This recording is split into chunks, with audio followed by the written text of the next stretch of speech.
Shusha në kodra. Shi, 360 gradë. Na usollën mund tani. Që ta kuptojmë që jemi transparent, 360 gradë. Një mrekulli. Do çfarë ditë e bekuar. Si e bërë sot Dojna? Si për heshtje zgjedhore. Si këto zarfet e diasporës e bërë. Dhe të dashur miq që sapo erdhën në Piranja, e di që do thoni ore ç'ne sot se nuk jeni si zakonisht premteve, ç'ne shtunën. Ja them pse. Kishim punë. Po. Ishe bloku Tirana, pra ne ngelim këtu.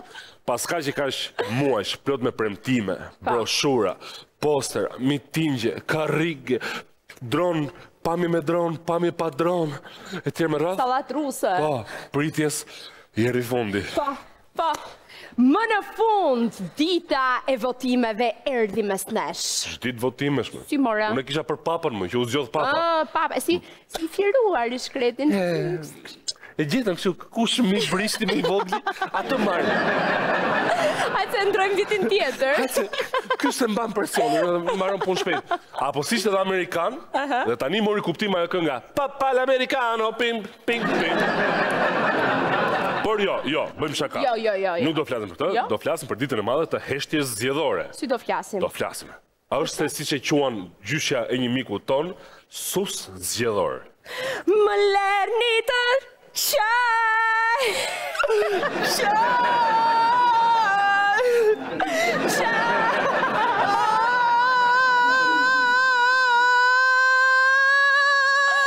Shoja. Se kur qaj?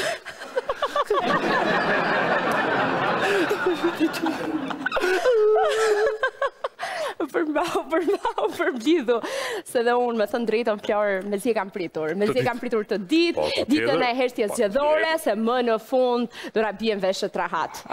Po zgjohet njeriu në mëngjes, e dëgjon atë betonierën ngjitur e hat, kënaqe, del në balkon. Mbushet me frym. Gjithë zhulli Tirana. Ose është një dorë 8 mjezi. Mip. Abe rrugë! Ai komshiu që i dhim se shti që lodhesh dhe në 6 mjezi fillon. Duhet mbyllet ky muhabet para zgjedhjeve. Sigur s'ka më një të nesërme. Ndikun periferi pash një pallat po e sillshi me helikopter. Direkt. Duke qenë se është heshtje zgjedhore, sot emisionin dhe bëjmë ashtu siç na kërkon ligji. Si? Kryesisht me gjeste. Si me gjeste? Me gjeste, pa fjalë. Se na?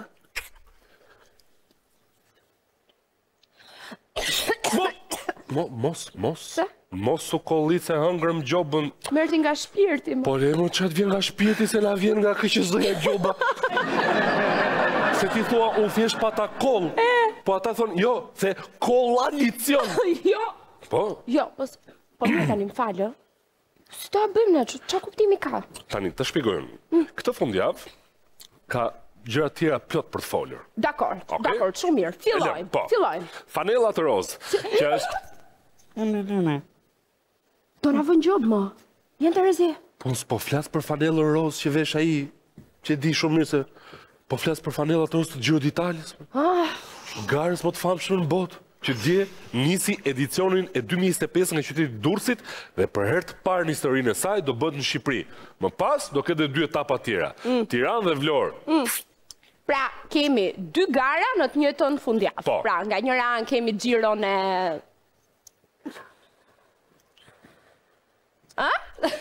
Nga ana tjetër, kemi Gjiro d'Italia. Po. Që është një... Garë sportive super profesionista.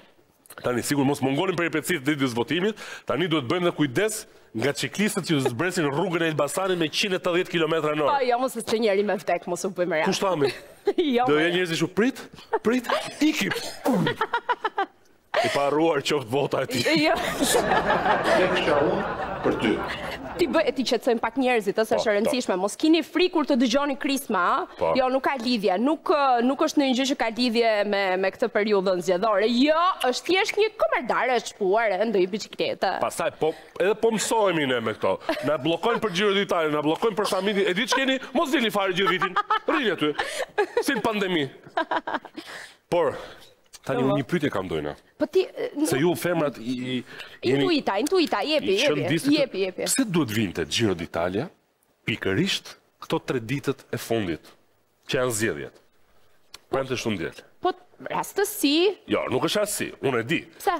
Tashi Rama më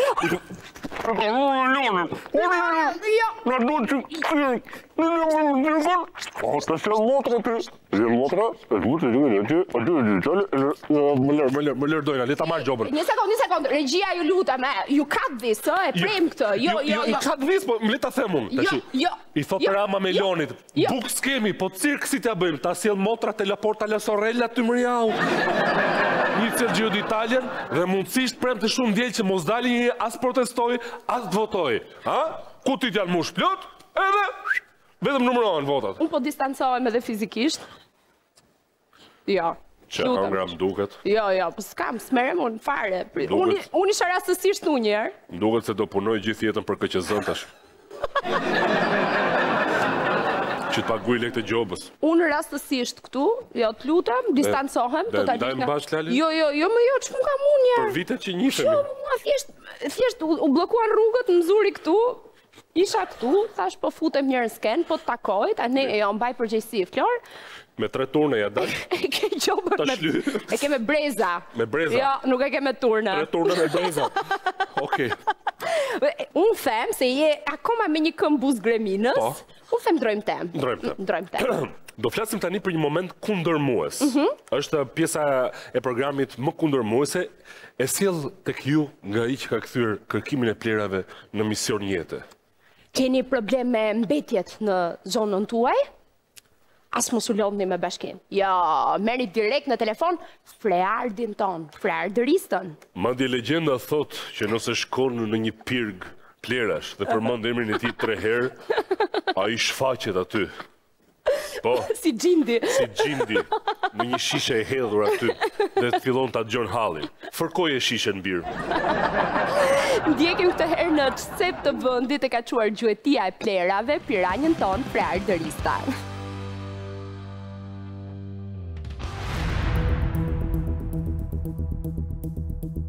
Në javët e fundit ju kemi treguar se si Bashkia e Shijakut në mungesë të një kontrate me Landfillin e Sharrës për depozitimin e mbetjeve urbane, ashtu siç e parashikon ligji, zgjedh ta shkel këtë të fundit me të dyja këmbët. Dhe në mënyrë krejt të jashtëligjshme në një zonë mira metra katror në Ardhisht, vetëm 1.3 kilometra larg qendrës së fshatit, vendos të krijojë një vend grumbullim artificial mbetjesh pas një kusht teknik, pas një mas të madh për mbrojtjen e mjedisit, duke dëmtuar rënd natyrën.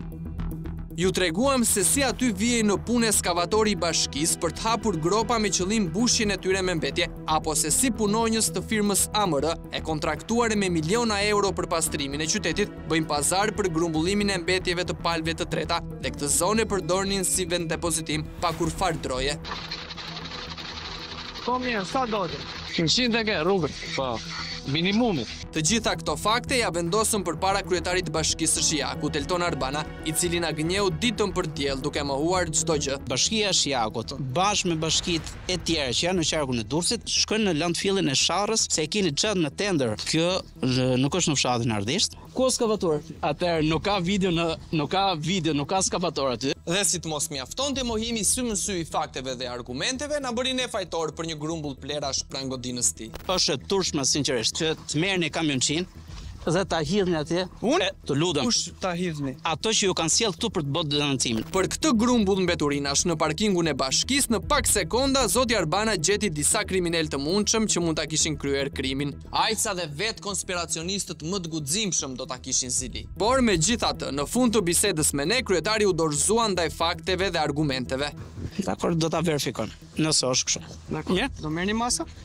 Absolutisht, nëse është kështu po. Dhe ai mori masat. Do ua tregojmë pak më vonë. Sepse disa ditë pas takimit me kryetarin përpara godinës bashkisë, morëm sërish rrugën për në Ardhisht, por nëse herën e parë ishim të përqendruar më së shumti në zonën e vend grumbullimit, këtë herë po ju tregojmë edhe pak nga situata e mbetjeve në gjithë rrugën që përshkojmë për të shkuar në pikën problematike. Pleherat janë kudo, të hedhura në përcepa rrugësh e kryqëzimesh, 1, 2 apo 3 kazan mbeturinash duket se nuk shërbejnë për asgjë. Aq sa të pastrosh mbetjet në këtë qytet konsiderohet një mision i pamundur. Sot data shënon 5 maj, më datë 16 prill kemi takuar kryetarin e Bashkisë së Shijakut, Elton Arbana, i cili pasi i treguam të gjitha faktet, mohoi që të kishte një landfill artificial në fshatin Ardhisht të Shijakut. Ktu nis situata e degraduar e plerave dhe vijon edhe më tej.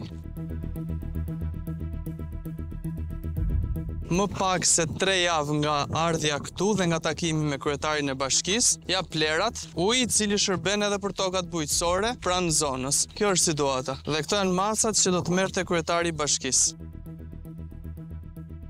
Zona këtu është e gjithë e mbushur me plera dhe e mbuluar me dhe.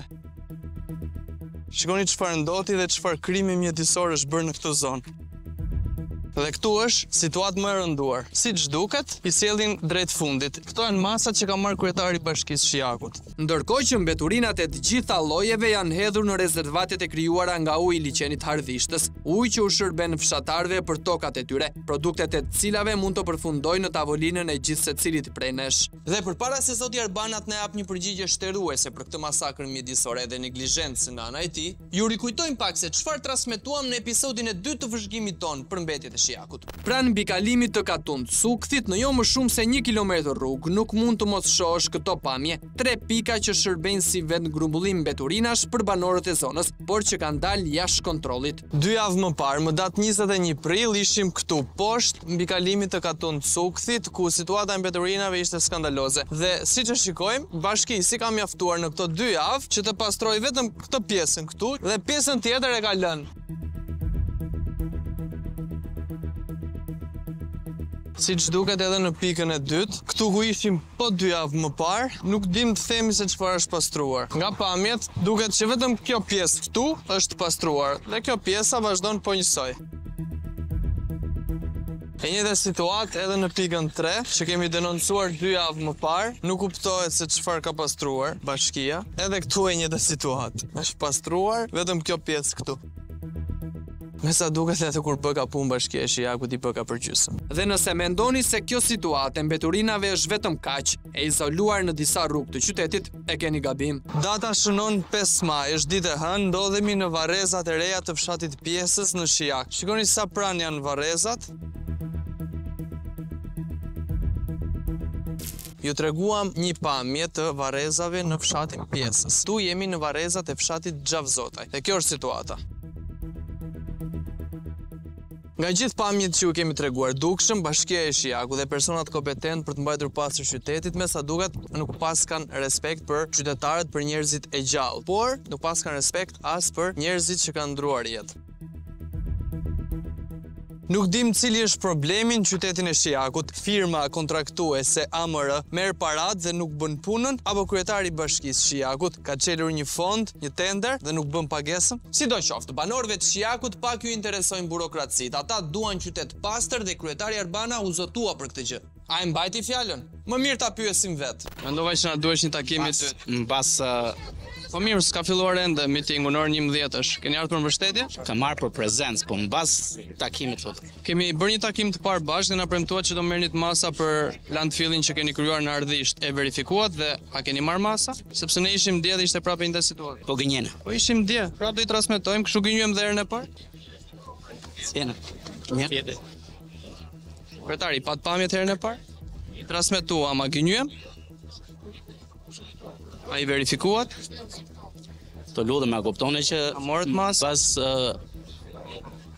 duhet të shkoni dhe shikoni, janë marrë masat. Ishim dje. Megjithatë mbas takimit do ta bëjmë Jo pres. Kryetari Arbana iku dhe nuk u kthye më. Megjithatë Shijakun e patë si ishte, por dhe fushkruja nuk mbetet pas. Nga pamjet që transmetuam 2 javë më parë treguam se si kodër Dollaka ishte kthyer në një kodër mbeturinash me sipërfaqe mbi 3000 metra katror të pushtuar nga plerat, asnjë landfill i licencuar për qytetin e Krujës, asnjë leje mjedisore për trajtimin e mbetjeve në këtë zonë të qarkut Durrës, asnjë kontratë me landfillin e Sharrës dhe shkelje me të dyja këmbët e projektit që e cilësonte kodër Dollakën si vend depozitim të përkohshëm mbetjesh. Ndaj për të mësuar se si kemi mbritur në këtë situatë, duhet pyesim krye qytetarin e Krujës, i cili me sa duket nuk i ka marrëdhënie të mirë me kamerat. Kryetar, përshëndetje, si jeni? Po mas takimit lutem. Mund ta bëjmë dy pyetje? Mas takimit lutem, bravo. Po pse mos ka filluar ende takimi? Jemi 5 minuta para, kryetar. Mas takim. Me që kryetari Artur Bushi kishte një impenjim tepër të rëndësishëm elektoral për krah kryeministrit, vendosëm ta presim. Kuptohet që aty nuk mund të mungonte as kolegu i tij Elton Arbana dhe të dy, më shumë se sa vëmendje ndaj fjalës së kryeministrit, veç sikletit nga rrezet e diellit, kishin hall se si të iknin nga rrezja e kamerës sonë në përfundim të takimit. Dhe duhet ta pranojmë që u treguan mjaft të zot. Ja dolën të na iknin duke përfituar nga perimetri i sigurisë që krijoi garda për zotin Rama. Sidoqoftë, pyetja mbetet, çfarë kanë për të fshehur këta dy kryetarë?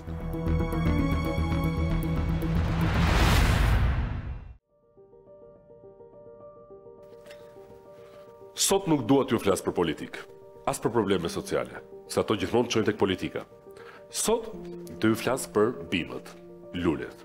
E keni parasysh atë shoqen ose shokun që blen gjithë gëzim një lule në vazë? E ujt me kujdes disa ditë, disa javë, pastaj thot shoku, kolegut, vjerës, fqinjit. Shiko, ma shif që ka të lullën, se vonoj pak sot. Vonon sot, për ton nesër.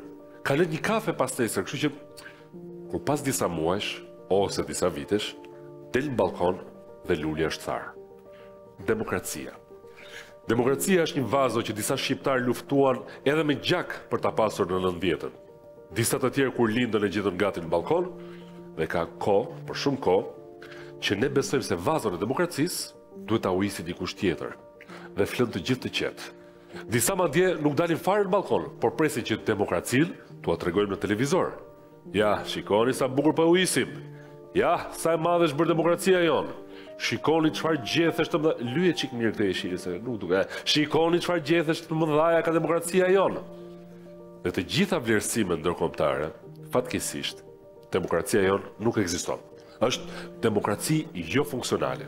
Është si thuash, është një bim që s'ka as lule, as fruta. Po thahet nga dalë vit pas viti, zgjedhje pas zgjedhjesh, sepse demokracia nuk vdes me plumb. Vdes me një që të bëju, me një po gjithë njësojë ata, me një po rrje mos ta gatro me këtë punë. Aty vdes, në apati, në indiferencë. Sot është një ditë heshtjeje, por heshtja nuk është bosh.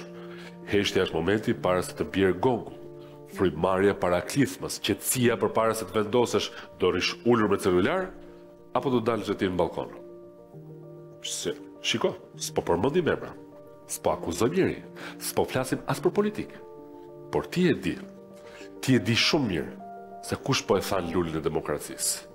Dhe siç ka thënë dhe profeti Bob Marley, mund t'i mashtrosh disa njerëz për disa kohë, por nuk mund t'i mashtrosh të gjithë njerëzit për gjithë kohën. Nesër është radha jote që të dalësh ta ujisësh lule.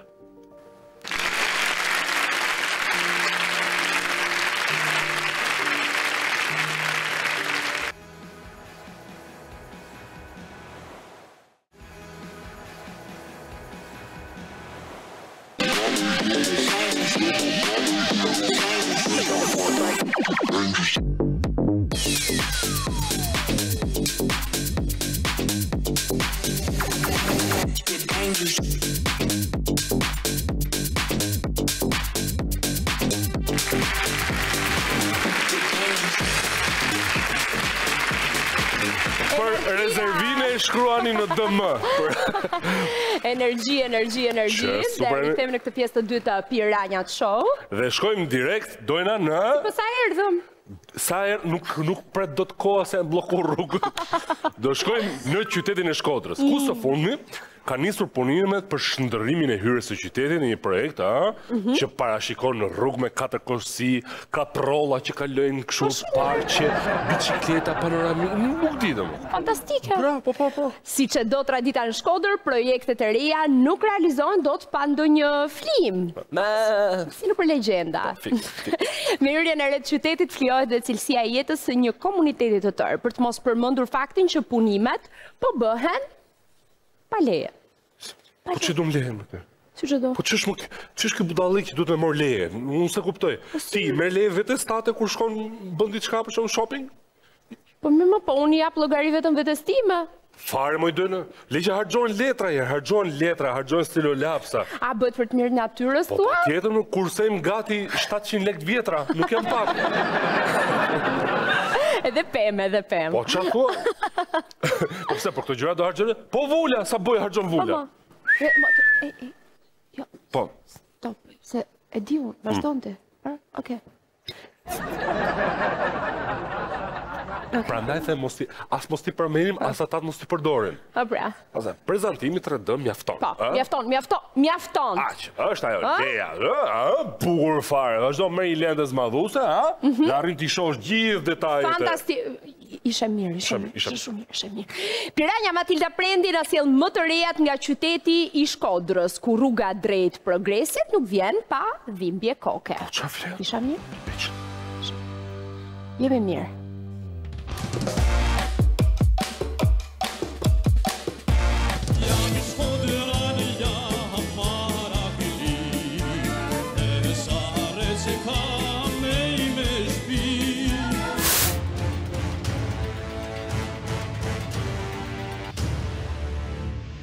Jemi në Shkodër, atje ku hyrja e qytetit prej disa javësh është kthyer në kantier ndërtimi. Punimet për rrugën në lagjen e Baqallëkut janë kthyer në shqetësimin kryesor për banorët e kësaj zone. Familja e këtej i bjen me shku të rreth rrotullimit e Kisha Xojs, me dal me shku të shkolla, të qendra shtetësore, me marr buken, të duhet me shku më kthy të Horku, edhe marr të shtëpia jonë me një. Ne penalizojna. Ne na taks paguesa. Ne na ka dalë biznesi krejt jashtë përdorimit. Në këtë territor, në hyrje të qytetit, aktualisht është duke u zgjeruar segmenti rrugor ura e Baqallëkut Harku i Bërdicës. Diçka për të vlerësuar që do t'i jap frymarrje rrugës së vetme që e lidh Shkodrën me pjesën tjetër të vendit. Por sa është konsultuar ky projekt me komunitetin e atjeshëm? Ne kemi bizneset rreth rrotë rrugës, jemi 150 vjet që banojmë këtu. Jemi interesuar në lidhje me projektin, në lidhje me shpronësimet, kush do preket nga pronar. Nuk kemi asnjë informacion. Një herë i kërkuam edhe që të ndalojnë punimet sepse po prishin trotuarin. Trotuari është një promë publike. Kjo është shkresa që kemi dërguar orështësh me datën 17 i 2-it, por nuk kemi asnjë përgjigje. 73 ditë po rikthesh edhe kësaj hera.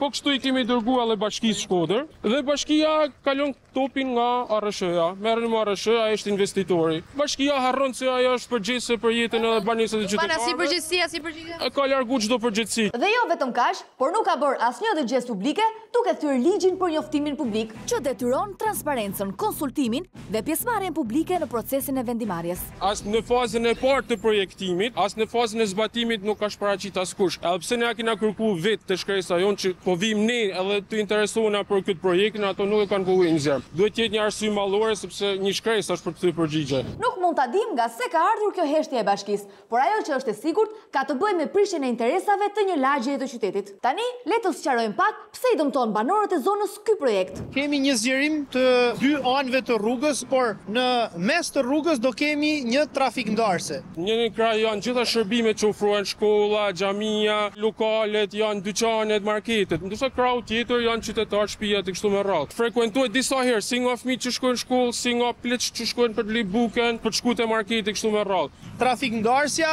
është ai element teknik që do të thotë që shpejtësia e lëvizjes do rritet. Partje ka pas 2 aksidente, një me vdekje, një është nuk e dihet apshtën. I tash shpejt. Edhe një para jove vojnë tërë aksidente i tash. Rruga duhet të funksionojë jo si një barrierë, po si një hapësirë lidhëse në lagje. Këtu për me ba mirë do të ishte marrë para punë mendimi i komunitetit. Na kishin prezantuar projektin jo vetëm nga ana administrative e bashkisë, por edhe nga ana profesionale e inxhinierike. Në djenin time është një projekt i vjetruar, një periudhë shumë të hershme, që në fakt lë për të dëshiruar edhe nga ana teknike, sepse edhe parametrat teknik të këtij projekti janë tashmë të vjetruar. Mund të kishim dhënë mendimet tona, ata janë specialistë, ata dinë si me vepru, si me punu. Në këtë rast pse është investim i gabuar? Sepse ne humbim mundësinë për të patur bulevardin e qytetit, që në rrallë parë ti shërbej lagjes, më pas ti shërbej gjithë qytetit për të rritur më pas edhe vlerën ekonomike edhe të bizneseve që janë përgjatë rrugës. Kështu si janë ti punuta, deri tash, ne lagja jo ne penalizojna.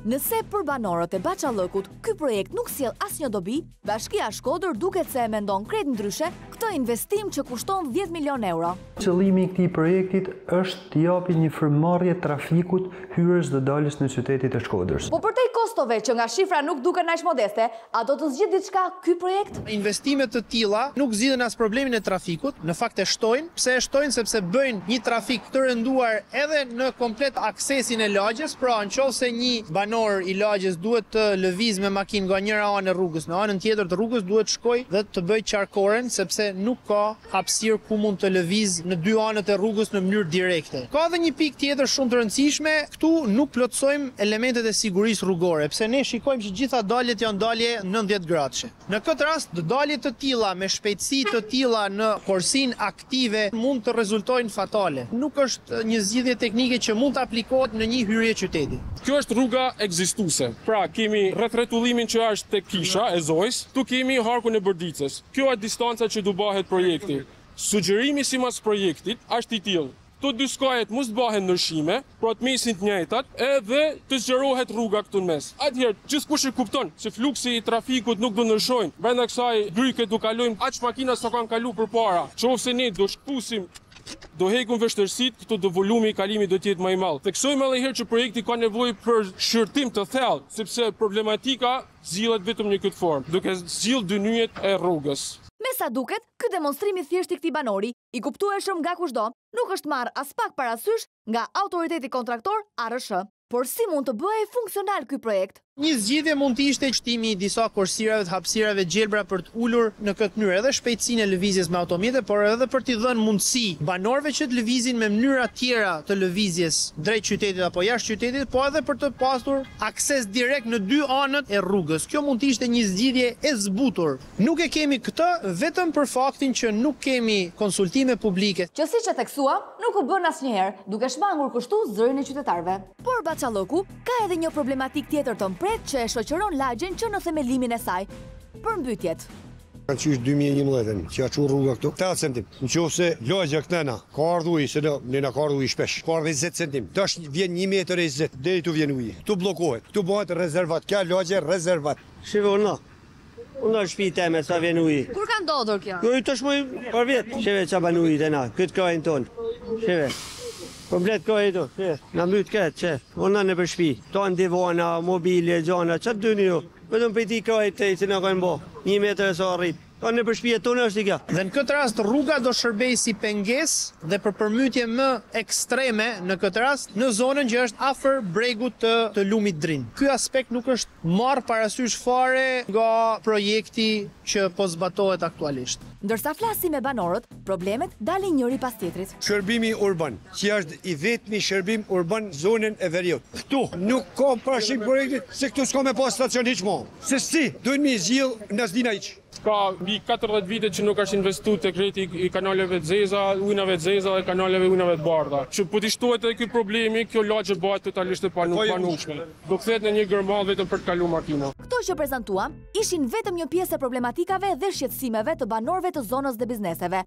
Tani jini të vëmendshëm, sepse ajo që duhet teksuar është se në këtë tabelë njoftuese punimesh nuk ka numër leje ndërtimi. Edhe pse është detyrim ligjor që leja të afishohet në vende të dukshme. Prandaj, ju drejtuam zyrtarisht Këshillit Kombëtar të Territorit dhe Ujit, institucionit përgjegjës për vendimarrjen në këtë rast, por në shkresën që na sollën, përgjigja ishte vërtet befasuese.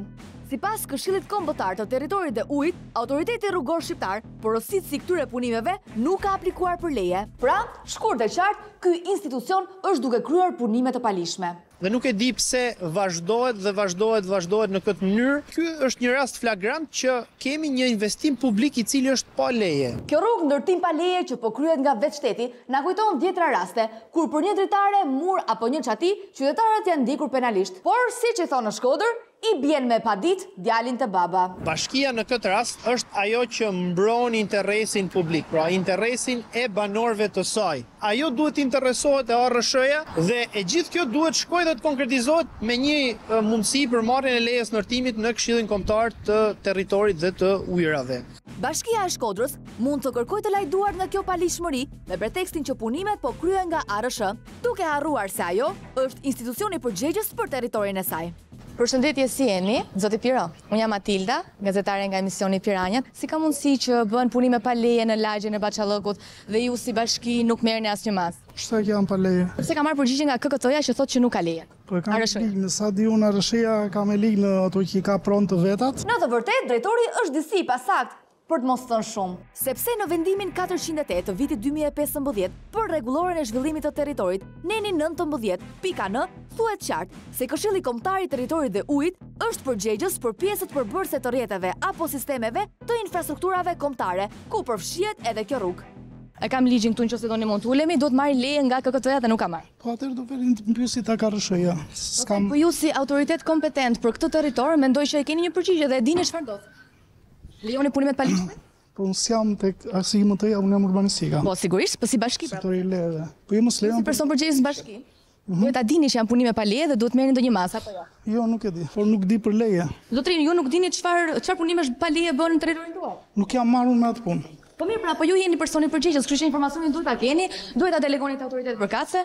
Mund të kemi një përgjigje? Mos më pengoni. Lutem, janë punime pa leje, mos më shtyp. Kjo është shumë e pahishme, sepse është thyer ligji dhe ju reagoni në këtë lloj mënyre. Unë thjesht po ju pyes. Drejtor, si mund të lejoni punime pa leje dhe nuk bëhen si marrë? Është bicikletë, mund të kthesh një përgjigje. Si lejoni punime pa leje?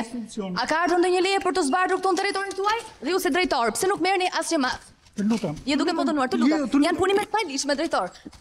Drejtor, kjo ishte përgjigja plot edukat dhe argumente e drejtorit Piro. Por nuk patëm të njëjtën qasje nga nënkryetari i Bashkisë Shkodër, i cili u ofrua miqësisht për të na sqaruar. Nëse mund të quhet sqarim, ajo që na tha më pas. Pse nuk po merrni asnjë mas? Nuk di që ka ndërtim pa leje, por ju sa po më thotë që keni depozituar një shkresë, në mënyrë sa më të shpejt, nisur nga interesi juaj dhe pretendimit që keni, do t'ju kthejmë një përgjigje zyrtare. Kur fillojnë punimet në territorin tuaj, ju nuk informoheni se çfarë ndodh nëse kanë leje, sepse unë di që leja do të vi zbardhet te ju si bashkë. Të isha nuk ka se çdo gjë mund të dig në këtë moment. Unë do t'ju kthej një përgjigje për këtë situatë, nuk është se zëvendës kryetari është njek direkt punimet. Kanë ardhur shumë kërkesa ankesa edhe nga banorët, ju kanë vënë ndjeni, nuk e di pse ju thoni që nuk jeni ndjeni për këtë rast, por ne e kemi informacionin zyrtar nga KKT-ja që thotë se këto punime janë pa leje. Ju thoni që nuk e dini, nuk e di sa duhet ju besoj për këtë gjë? Jo, nuk e di, unë jam të thonë që nuk jena ndjeni që ka ndërtim pa leje. Një herë e di, një herë nuk e di. Mos duhet të hedhim një monedh. Po inspektorati i mbrojtjes së territorit të kësaj bashkie, çfarë bën ndërkohë që punimet pa leje zhvillohen në territorin e tij? Unë jam Matilda Prendi, gazetare nga Piranjat. Doja t'ju pyesja në lidhje me rrugën që po bën Arësheja në hyrje të Shkodrës, e lagja Bachallëkut, që janë punime pa leje. Ju si IMT, pse nuk ndërhyni ti bllokoni ato punimet? Zoj, keni komunikuar, keni sjell një shkresë dhe po merren institucionet. Po, zoti Lazari si drejtori i IMT-s, pse nuk i bllokoni punimet në momentin që Arësheja i ka pa leje? Zoti Lazari e mbylli, sigurisht sepse nuk ka se si e arsyeton. Le ta provojmë sërish. Zoti Lazari, me sa duket na ka bllokuar.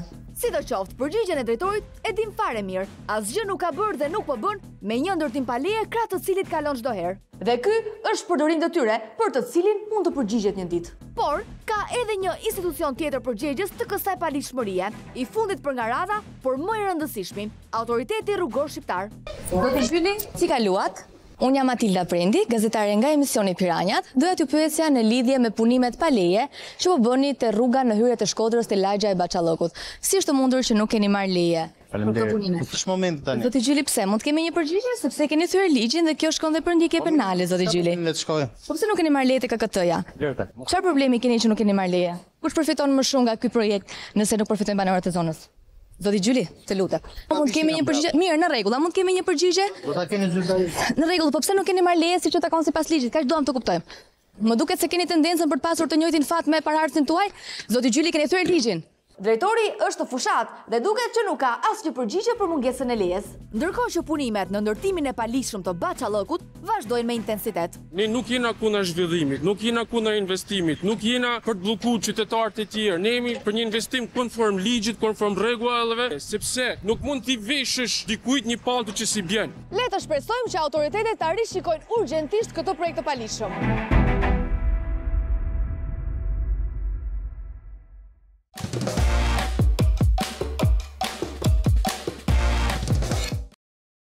Pra, me sa kuptova, për të dërguar një të sëmur thjesht nga krau tjetër i rrugës, duhet thjesht bësh 4 kilometra me makinë, Po çan 4 kilometra bën dhe një xhiro.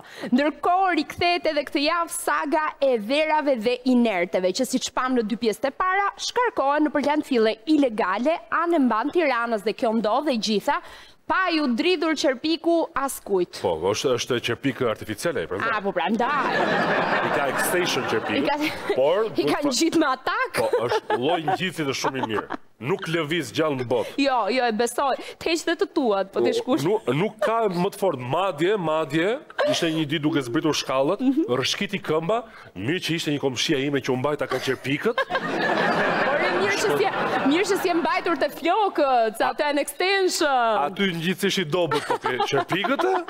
Ua! Madje i them gjitha vajzave që i kanë me këtë ngjitsin, mos i rrifni shumë se bëhet tsunami pastaj. Bëhen kështu si palma, ato të bëjnë fresh. Oh my god, my eyelashes. Por, është duke ndodhur me të vërtet një kasapan midisore për te çdo lloj përfytyrimi. Dhe për çdo kull që ngrihet, një kodër tjetër ngrihet me dhe. Një lum ndotet, një tokë bujqësore shkatrohet. Edhe pse duhet thënë e shitën gjithë këto vite idenë utopike të pyllit orbital, po për ironi... Pyllit orbital, po e kemi një orbital tjetër. E kemi, rëndësishme është e kemi. është një landfill orbital. Tani që rëndësi ka se qa ka parashtesa, rëndësi ka që është orbital. është amaron në orbital. Dhe madje, për ta vërtetuar këtë gjë, pyetën Katy Perry. Katy Perry, po se së fundi është për astronautë dhe famosore. Një ditë hapa çezmën, u bëra dhe unë i drajolik. Edhe pyetën Katy Perry, cila ishte gjëja që të mahniti më shumë atje lart kështu. Dy gjëra dukeshin qarta. E para landfilli orbital i Tiranës, ha? Dhe e dyta propaganda e qeverisë, po. Si qa bën më o Flor, po si s'tu mbyll ajo goj mor prap gjobe. Po mirë këtë do e ndajmë se duhet të vogël. Unë nuk ndaj asgjë. Nuk ndaj asnjë mendim, asgjë përveç skenës, madje edhe këtu po distancohem prap. Po ju çunat e kamera do e ndani me mua? Jo. Ju rrit atë. Do rrit. A mund të vazhdojmë tani? Po, mund të vazhdojmë. Të lutëm shumë, herë tjetër të rgohë që më shpet si smërrika, sepse edhe këtë javë, pavarësisht kërcënimeve që ka marrë, gjuetari kamionëve, Mr. Red, El Señor Rojo, për gjithë latinët që në ndjekin. Nuk, ja, e the dhe ti Rojo, një gjyrë, këqëzëja? Po që lidhje ka, jo, tani, jo. Se për mu ka, për të s'ka. Zoti Kuqin nuk është ndalur dhe ka zbuluar të tjera pika të jashtëligjshme për shkarkimin e dherave. Shiko që bëhet. Ngeli dherave këtë djarë, për prandaj s'gjenusa. Po, gjeti dhe jonë.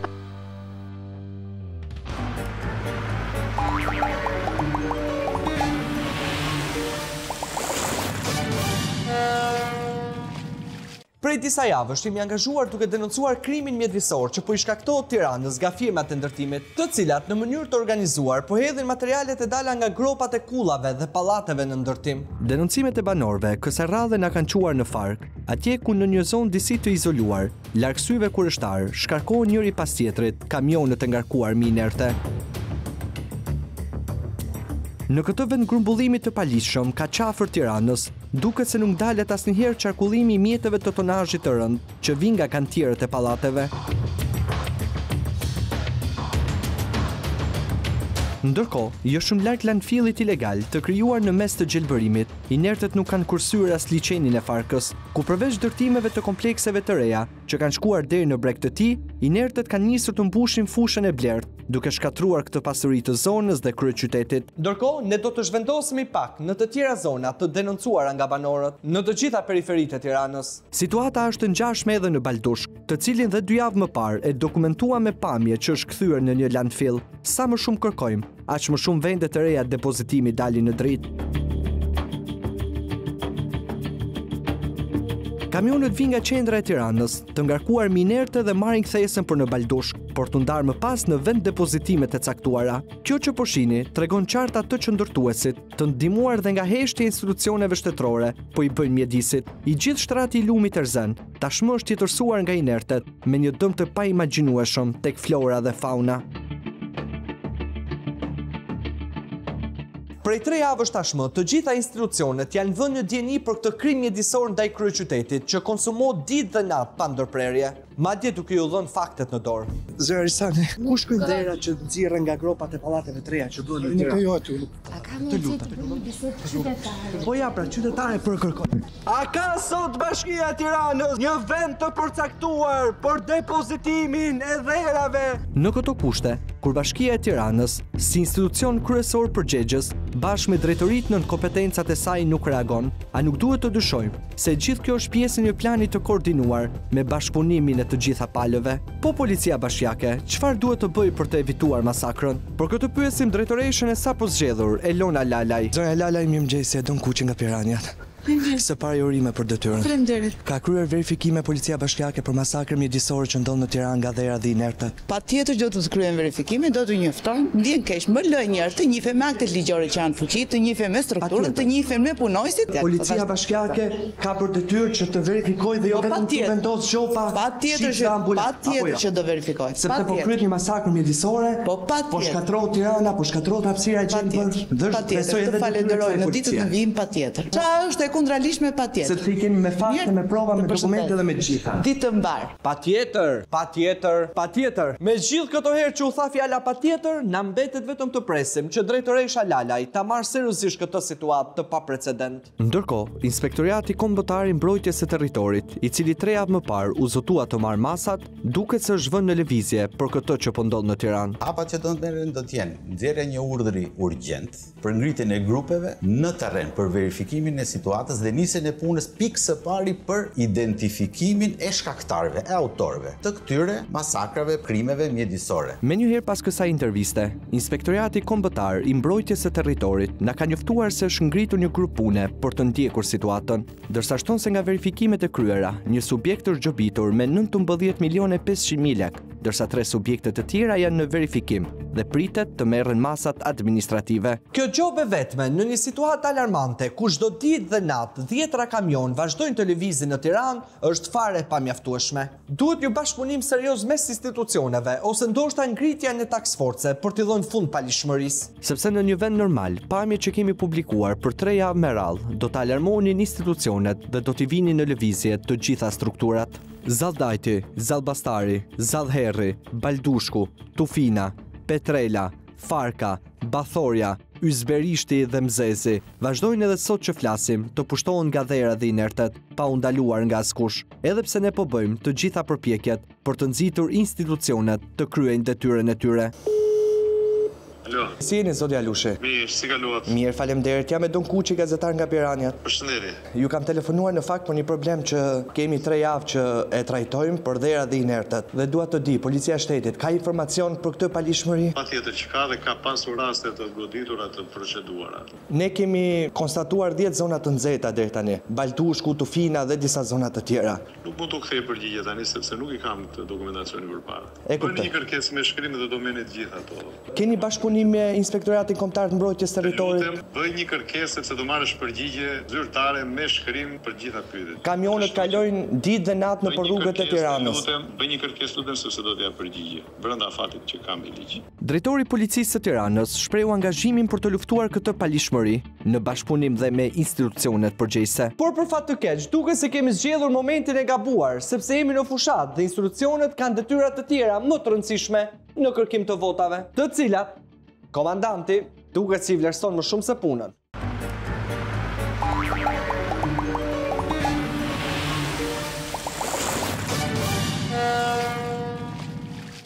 Ka kaluar një javë nga tragjedia ndodhur në qafën e Burrelit. Trupi i Pajeti 29 vjeçarit Ardit Beshiri fatkeqësisht u gjeti pa jetë i bllokuar në masivin e Kromit.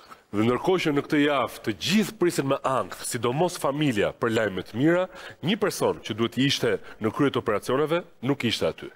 Shqetësimin minimal i ministrit mbrojtjes Piero Vëngu u duk sepse ai nuk shkoi në Burrel pranë familjes, nuk shkoi as në zonën e kërkimeve. Po ku ishte vallë? Këtë ka vajtur të zbuloj piranja jon Lorena Resule.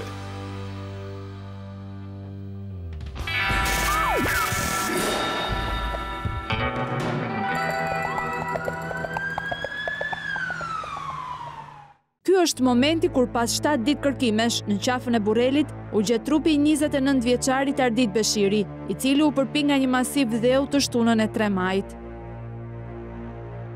Viktima po punonte me fadrom në fabrikën e përpunimit të kromit në qafën e Burrelit, fare ngjitur me ujë mbledhësin. Fabrika në fjalë menaxhoi nga një kompani kineze, e cila e kishte marrë aktivitetin me qira prej disa vitesh. Por cili ishte shkaku që solli tragjedin? Në videon që po shikoni, shihet se si në rrethana ende të paqarta është çar rezervuari i cili përdorej për nevojat të kompanisë për pastrimin e mineraleve dhe përpasoj, i riu është marrë përpara nga vërshimi i ujit dërorës së grumbulluar aty nga përpunimi i kromit. Për shkak të sasisë së madhe të ujit, trupi dyshohet se mund të jetë zhvendosur 4 apo 5 kilometra nga vendi i aksidentit. Mjafton të shihet zhvendosja e fadromës për të kuptuar fuqinë goditëse pas çarjes së digës së rezervuarit. Ndërkohë, me njëherë pas ngjarjes, policia arrestoi drejtuesin teknik të kompanisë, Ademir Lala, për shkelje të rregullave të mbrojtjes në punë, ndërsa vetë drejtuesit e kompanisë janë larguar pa adresë dhe nuk kanë bërë asgjë për t'i ardhur në ndihmë familjarëve të 29 vjeçarit për gjetjen e trupit të mbuluar nga masivi i dheu dërërës.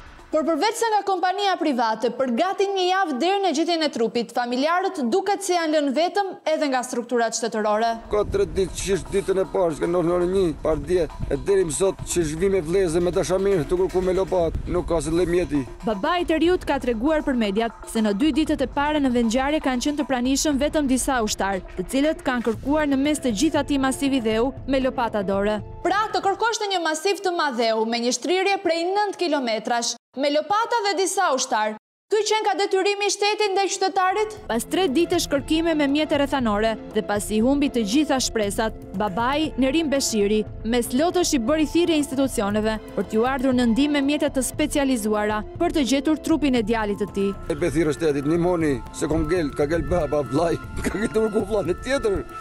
Këtu, bethirë aman papatët, ti që i kish dërët, a që i kish pija, ti vejt të flule, aman nene, papatët mosi, nimoni si shtet. Ka që ka mu thonë.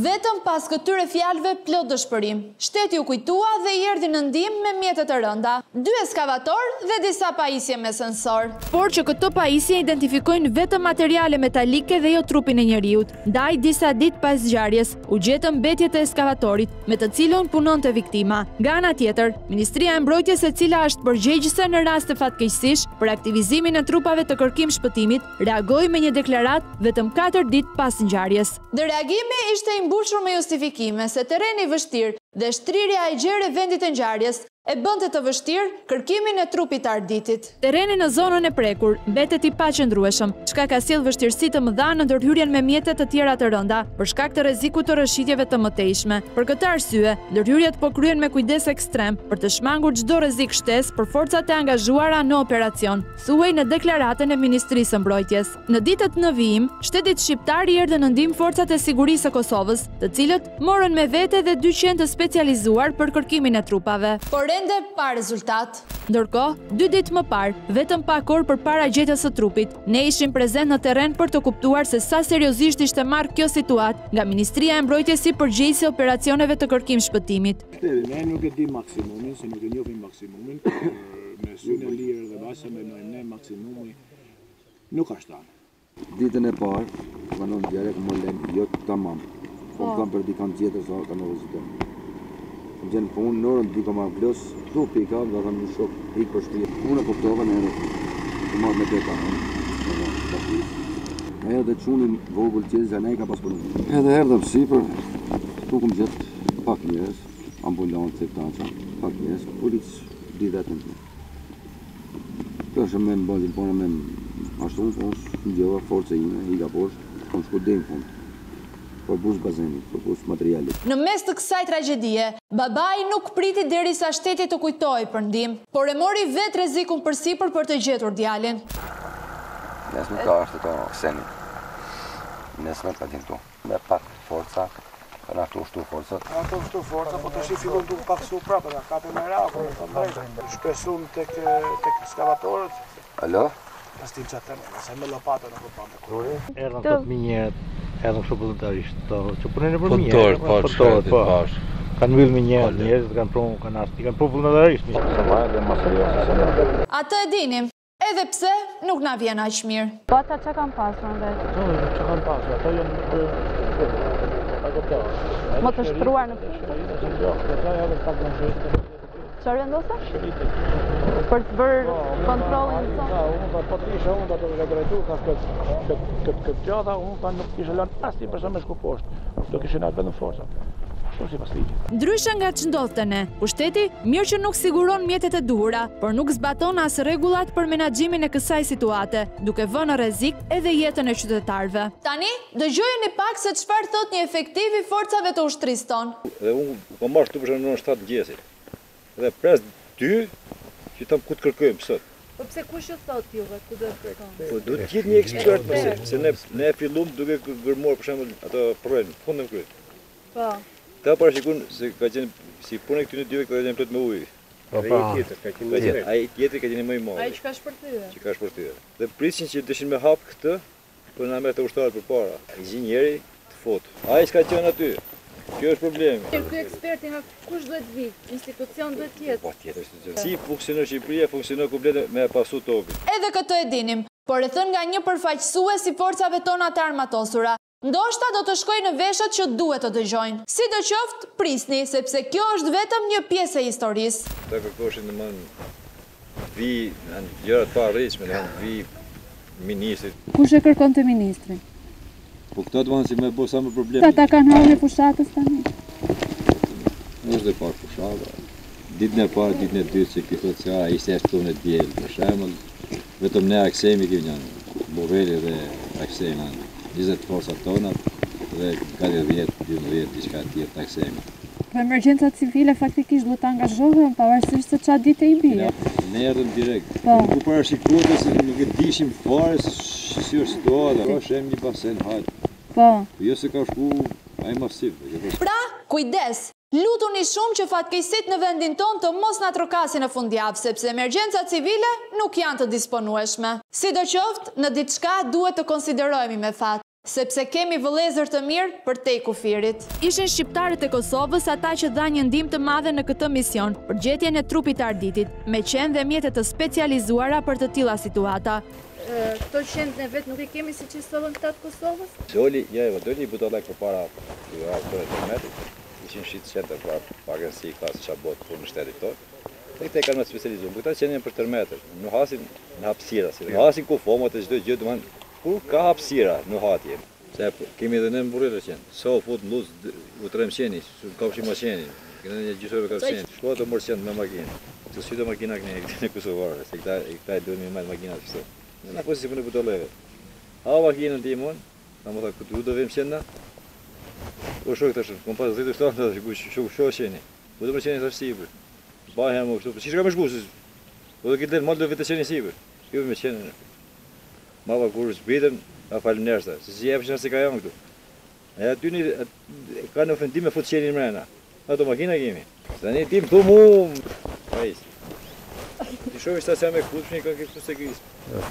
A mund të ketë një skaner më të dhimbshëm të gjendjes së forcave tona të armatosura, që përballë atyre të Kosovës, me 17 vite shtet, ngjajnë me një grumbull halle gjinjsh, dhe kjo as pak për fajin e tyre. Për këtë, më mirë të pyesim ministrin e mbrojtjes Piro Vengu, i cili për 7 ditë që janë bërë kërkime për trupin e arditit, nuk ka qenë asnjëherë i pranishëm në terren. Sepse këto ditë ka pasur gjëra shumë herë më të rëndësishme për të kryer. Në Vlorë për vota, sigurisht. Përshëndetje zoti Vengu, Lorena nga Piranjët. Për juve kam shumë rëndësi fushata apo jeta një djali 29 vjeçar? Në qoftë se i referoheni çështjes 29 vjeçarit në Burel, që në krye të herës së fakt janë mobilizuar forcat e armatosura, emergjencat civile, forca vullnetare po ashtu, një sipërfaqe shumë e madhe e rrëshqitjes, prej 4 kilometrash, një brez shumë i madh. Atëherë duhet të kuptoni që nuk është rasti që ne të bëjmë politik me një fatkeqësi natyrore apo industriale. 6 ditë që po bëhen kërkime në atë zonë dhe nuk është gjendur ende trupi i tij. Si është e mundur që ju nuk keni asnjë pajisje të duhur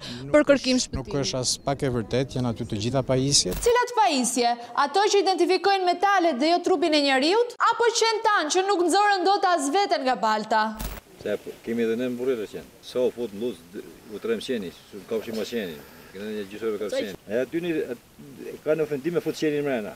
Ato makina kemi. Se një tim të mu... krajisë. Po do e ditë që kërkoj dhe nuk po gjendet asgjë. Për 2 ditët e para është bërë kërkim vetëm me lopata, ju duket normale ju? Ju lutem, do doja që të mos të keq përdorni emocionet totalisht legjitime të familjarëve, thirrjet e tyre, po të na ndihmonit që të... Ju e keni qenë vetë prezente atje? Zonjë, duhet të më kuptoni kur flas për të gjithë misionin që po zhvillohet atje sot. Ne kemi marrë edhe mbështetjen e emergjencave civile nga Kosova, sepse ata kanë disa qenë të trajnuar për të kërkuar në thellësi. Ne pse nuk i kemi? Zonjë, po ju shpjegoj se si organizohen emergjencat civile, jemi pjesë e një skuadre edhe më të gjerë se vetja, edhe ne ndihmojmë në Kosovë, edhe Kosova ndihmon këtu, ne ndihmojmë në Greqi, Greqia ndihmon këtu, në Turqi dhe anasjetas jemi pjesë e një mekanizmi evropian. Dhe kështu duhet të ndodhë. Nuk është e vërtet që nuk kemi pajisje, por rëshqitja në një hapësirë 4 kilometrash me dhera dhe me instabilitet shumë të madh nuk lejon që të ketë mjete të rënda detyrimisht në çdo hapësirë. Kemi vijuar me skanerat e skuadrave tona, jo skuadrave të huaja, e skuadrave të emergjencave civile. Është gjetur një pjesë e dyshohet të mekanizmit të fadromës. Janë gjetur edhe disa mjete personale që dyshohen se janë të 29 vjeçarit. Me sa duket, ministri harron që gjithë qëllimi i këtij operacioni është gjetja e trupit të arditit dhe jo materialet e tjera. A nuk ka qenë kjo një ngjarje paralajmëruar duke qenë se pas herë është ngritur shqetësimi që nuk janë mjetet e duhura për rastet e emergjencave civile? Ky incident nuk ka të bëjë me mjetet, ky incident ka të bëjë Për arsye nuk po gjendet trupi. Ky incident nuk ka të bëjë me mjetet, nëse më dëgjuat me kujdes, mjetet janë të gjitha në dispozicion, është gjeologjia e asaj hapësire që nuk lejon mjetet. Zoti Vengu, të lutem, për 2 ditë është bërë kërkim vetëm me lopata, ju duket normale juve? Të kërkojt për trupin e njeriu në atë zonë që ju po thoni me atë shtrirja është gjerë kërkim vetëm me lopata. Kërkoj që të tregojnë një vullnet mirë krahas forcave të armatosura që punojnë me shumë dedikim për gjetjen e 29 vjeçarit. Nuk besojmë se kjo fjalë vlen të thuhet nga ministri, i cili ndryshe nga ne nuk ka qenë i pranishëm asnjë ditë aty, të paktën për të ngushëlluar familjarët e të riut. Si program, keni menduar një plan tjetër aty? Kërkoni ndihmë nga shtetet më të fuqishme, meqense juve nuk i keni. Është zgjeruar plani, pikërisht sepse është zgjeruar plani dhe kemi bërë dhe thirrje, kanë ardhur edhe mjetet e tjera, kanë ardhur edhe qenë që investigojnë në terren. Lëreni ekipin. Ne pse nuk i kemi këto? Si ka mundësi që është më specializuar Kosova se sa ne? Nuk është e vërtet, jemi në një kombinim gjithmonë forcash, ne bashkëpunojmë shumë, i ndihmojmë rast pas rasti, na ndihmojnë kur kemi nevojë dhe kështu duhet funksionojë. Kjo ka të bëjë me një mision që duhet ta lejoni të vijojë dhe ju lutem mos e politizoni dhe ju lutem mos e censuroni këto që sapo thash. Se keni një zakon të keq që na njerë censuroni. Ja, zoti Vengu, e lam të plot atë çfarë that. Por kjo nuk e ndryshon as pak rrjedhën e kësaj historie. Ju nuk ishit forca të mjaftueshme dhe të specializuara, dhe më kryesorja, as ju personalisht dhe as bashkëpunëtorët tuaj të afërm, në një javë nuk gjetët kohë të ndiqni nga afër operacionin e kërkimit. Po thoni është duke vijuar, si do të vijoj? Ka më shumë trupa se asnjë ditë më parë, çdo ditë rriten trupat, zgjerohet perimetri, stillen mjete të reja dhe merren kuadrate me kuadrate për të bërë verifikime. Ne po e përballojmë shumë mirë situatën. Si 6 ditë nuk po gjendet trupi. Zonjë, në atë patjetër dhe patjetër si gjithë shqiptarët edhe unë jam njeri edhe unë ndjej keqardhje dhe nuk ka të bëjë kjo me asnjë situatë politike. Lëreni ekipin të punoj. Kjo intervist është marrë një ditë përpara gjetjes së trupit të arditit. Ndërkohë, të nesërmen puna e pandërprerje të gjitha forcave në terren bëri që më në fund të ketë një lajm që pavarësisht dhimbjes për familjen ishte i mirë. Falënderoj të gjithë juve, vëllezërit e mi të dashmit këtë së djali im ma gjetën. Po ta thonë që fillim, se merë dhe më thonë këtu, do të bova ke capton skavatori, orë vesh t'i gjej shenjat, një gisht me çukë shtëpia, o djali tim. Shpresojmë që këto fjalë t'i dëgjojë zoti ministër i mbrojtjes, i cili nuk e pa të arsyeshme për asnjë moment të interesojë për fatin e një të riu që humbi jetën tragjikisht, sepse e para është vota.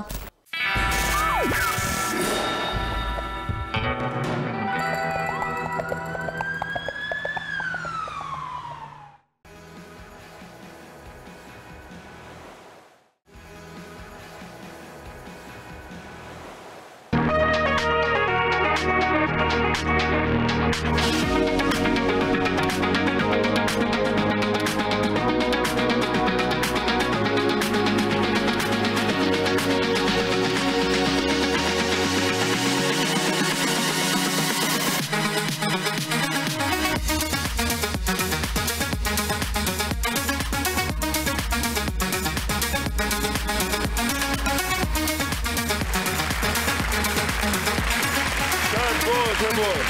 Jo, mos të gënë. Falenderojmë Velina tonën. Velina, bravo. Falenderit, Velina. Mire, kemi avancuar, ja? Shëftin. Rasti rrallë, edhe prezantues Velina, 2-1. Vitin tjetër, ja zëm vëndin Albinakos. Javën e kaluar treguam historinë e një vajze 17 vjeçare nga Fieri, e cila ka fituar të drejtën e një burse nga bashkia, por që për 2 vjet ajo sillet rrotull pikërisht për të marrë pagesën e saj dhe bursën që i takon. Pam gjithashtu dhe kulmin e ping-pongut institucional midis zyrës arsimore të Bashkisë Tiranë dhe Bashkisë Fier. Një version shqiptar, dojna, i trekëndshit Bermudës, që thith gjithçka dhe i zhduk pastaj. Por ne kemi piranjën tonë, Luela Gaxha, e cila ju përgjigj thirrjes për ndihmë nga nëna e vajzës dhe ka vendosur ta nxjerrë nga dheu atë bursë, nga dheu. Ndjekim zhvillime më të fundit që vijnë nga ky labirint burokratik që as Minotauri me GPS nuk do dilte dot. Ka shkuar mendja Minotaur me GPS.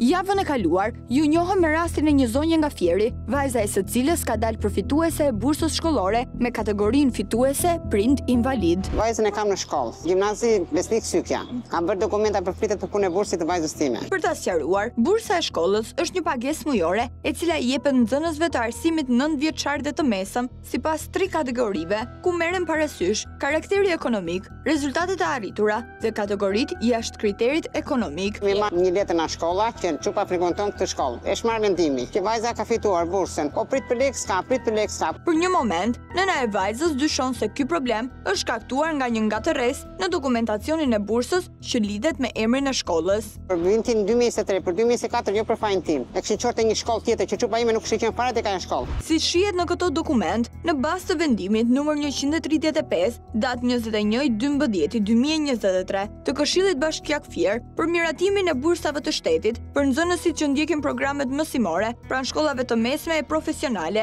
Rakip Kryeziu dhe Petro Sota në Tiranë, përfituese është edhe vajza 17 vjeçare e zonjës. Por ndërsa në vendim janë situar këto 2 shkolla, vajza studionte në gjimnazin Besnik Sykja. Nga ky gabim, nisi më pas një përcjellje dermoder sa në Bashkinë e Fierit e sa në institucionet arsimore, që vazhdoi për disa muaj, derisa familjarët e vajzës të lodhur hoqën dorë. Pa i marrë paratë e bursës, madje pa e ditur ende sot se ku kanë përfunduar. Sidoqoftë, për vitin e ri shkollor 2024-2025, edhe një herë, zonja vendosi të plotësoj dokumentacionin e nevojshëm, me shpresën se vajza do të bëhej përfituese e një burse aq të nevojshme për të. Para dokumentat pra për vitin e 2024 për 2025 u mor vendimi prap. Që e fitojmë. Sërish me statusin për prindër invalid. Bursa u përfitua me vendimin e Këshillit Bashkiak Fier numër 141, datë 23/12/2024, e cila rezulton e treta sipas kërkesave të paraqitur në Bashkinë Fier nga personat e interesuar, e firmosur nga vetë kryetari Armando Subashi. E po më në fund bursa do të merrej, apo jo? Jo po i katije, jo po i këtu, jo po ndale se do veshte shkolla, jam interesuar te shkolla, drejtori më tha, ne nuk japim leka, ne japim sim ta. Kurse ne nuk na ka ardhur gjë tha. Për të dytin vit radhazi, sorollatjet sa në Tiranë dhe Fier vazhduan pa marrë asnjë përgjigje. Çfarë bëm me atë bursën? Edhe para dhe e dyta, as të para po marr dot, as të dytën çuka. Ato janë për publike, ka dalë emri tëm. Po emri ka dalë, po ne nuk kemi marrë asnjë. Po ne as vitin e parë nuk e kemi marrë. Nga sa shihet, e gjithë bashkia është informuar rreth këtij problemi, por askush nuk është në gjendje të japë një përgjigje se ku janë lekët. Nuk ma shikoj më i di se Tiranë, duhet ja atje. Është përfituese në Fier, pra do të japë Bashkia Fier, jo ne.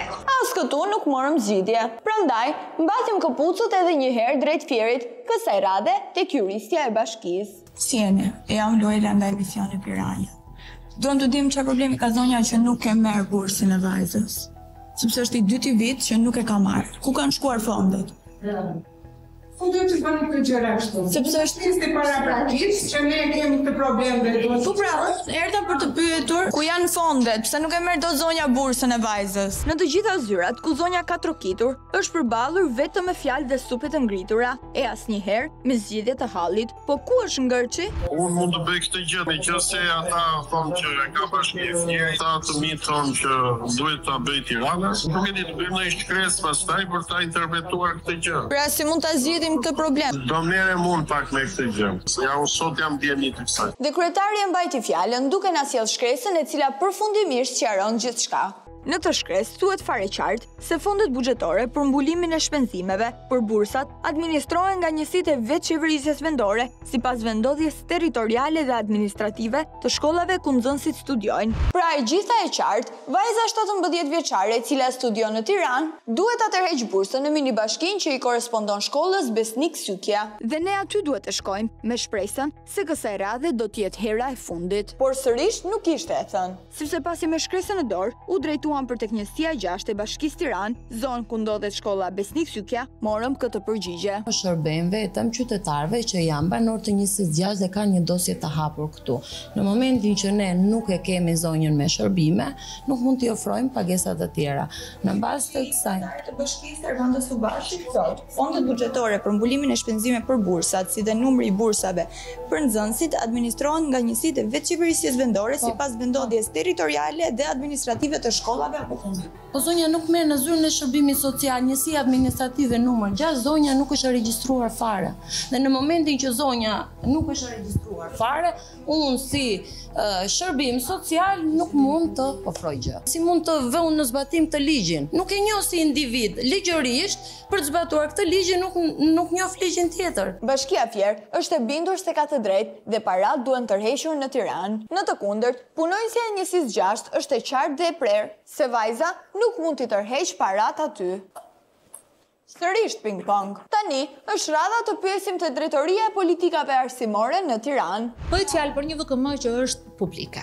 Pra nuk është një VKM që interpretoj unë apo interpreton ti si të duam ne. Shkollat e përgjithshme, fondet i kalojnë vetëqeverisjes vendore atij ku aplikon. Vajza nuk ka aplikuar ndonjëherë në Tiranë. Pra bursën ja ka meratuar Bashkia e Fierit. Dhe automatikisht, siç i ka kaluar kuota Bashkisë së Fierit, i kalon dhe vlera monetare. Pika që ka cituar këtu specialistja për kace që ka bërë këtë, bëhet fjalë për shkollat profesionale. Sepse shkollat profesionale janë të pakta në numër dhe janë të lokalizuara në disa qytete. Kur bursën ta miraton Bashkia X, ti kuotën e ke tek Bashkia X. Vajza vazhdon të jetë rezidente në Fier. Kuotën e ka fituar në Fier me vendim të Këshillit Bashkiak të Fierit. Kështu që kjo pikë është cituar jo në mënyrë korrekte sepse bëhet fjalë për shkollat profesionale. Gjithçka shumë e qartë. VKM-ja është interpretuar gabim nga juristja e Bashkisë Fier. Ndaj për herë të tretë, na duhet të shkojmë në bashkinë e këtij qyteti për të informuar si zyrën e informacionit, ashtu edhe kryetarin Armando Subashi. Por me që jemi në fushat elektorale, atë e gjejmë në terren. Ju kërkuam në zyrë që gjetëm. Ja, me gjetë tu duke punuar. Po ju gjeta këtu se mora së përgjithja. Në qoftë se ata të Tiranës vazhdojnë rinë në këtë pozicion, atëherë ne do të shikojmë mundësinë që në mbledhjen e fund muajit, që i bie ndoshta mbas datës 20 maj, mund të bëjmë një vendim të posaçëm pasaj ekstra në Këshill për ta zgjidhur si problem. Sepse nuk besoj që qëndron ajo ideja që ai vendim është vetëm për shkollat profesionale. Vendimi kur merret për gjitha bursat. Ja, këtu dua të ndalim. Një vendim që merret në Këshillin Bashkiak të një bashkie X, në këtë rast të Bashkisë së Fierit. Fondet alokohen nga Ministria e Arsimit dhe sillen tek ju dhe ju e bëni listën se kush e fiton. Ale ka përfituar apo jo? Vajza e zonjës është në listë, ka dalë fituese. Ka dalë fituese që përfiton bursë, por pastaj se ku e merr në Fier apo e merr diku tjetër, këtu hyn në lojë pastaj pjesa se ku e bën shkollën. Përderisa është miratuar në Këshillin Bashkiak të Fierit, sepse është rezidente e Fierit. Po, pra se është me gjendje civile në Fier, por për faktin që se bën shkollën në Fier, ndoshta kjo është pengesa që nuk po e përfiton. Problemi është që të gjithë mundohen që tregojnë të kujdesshëm në raport me zbatimin e ligjit, sepse kur bëhet fjalë për të paguar ca lekë nga lekët e shtetit, sigurisht që gjithë duhet tregojnë të kujdesshëm. Duket sekretari ende nuk është i qartë pavarësisht se hetimit në mënyrë korrekte të VKM-s nga drejtoresha e politikave arsimore në Tiranë. Prandaj na orienton tek specialistja e tij në Bashkinë Fier. Me sa duket, jo aq për të zgjitur punë se sa për të na hequr qafe. Për intervistën, Shponi atje, po unë besoj që do zgjidhin gjëra ato, se ajo do vazhdoj të mbajë të kampanje. Zgjidhja është kjo që ju thash shumë. Po ju jeni titullar. Po jo mos ja bën se ka drejtori për atë punë, se s'vendos unë, do e kështu edhe patjetër. Ka njerëz tek mua vjen i fundit, bile mund mos vi fare. Po pra prandaj po them, mund mos vi fare tek mua sepse ka drejtori të posaçme që merren me atë punë. Duke filluar nga drejtoria juridike, nga drejtoria e shërbimit social, nga drejtoria që merret me bursat e kështu me radhë. Në këtë rast VKM-a Po nuk e dim gabim apo jo, do ta gjykojmë këtë. Por besoj që do zgjidhet, nuk shoh ndonjë problem. Edhe ne besojmë zoti kryetar, pavarësisht se durimi po na soset nga këto ECA-ke pa rezultat. Që këtë radhë na rikthejnë sërish në zyrën juridike të Bashkisë Fier. Sapo kam folur me kryetarin e bashkisë dhe takova në saj që flasësh me juristën për një intervistë. Ka kontaktuar. Që ajo të pranoj intervistën se s'është detyrim ligjor intervista. Informoj qytetarët është detyrim ligjor. Pas komunikimit që ka bërë kryetari në lidhje me juve dhe angazhimit që i ka kërkuar sektorëve përkatës për çështjen e bursës dhe komunikimit që kemi pasur me Bashkinë e Tiranës si edhe me Ministrinë e Arsimit, kemi dhënë zgjidhje të tillë për çështjen e bursës. Që do të thotë Që Bashkia e Fierit do të marrë një vendim ta përballojë me fondet e veta financiare dhënien e bursës së nxënëses.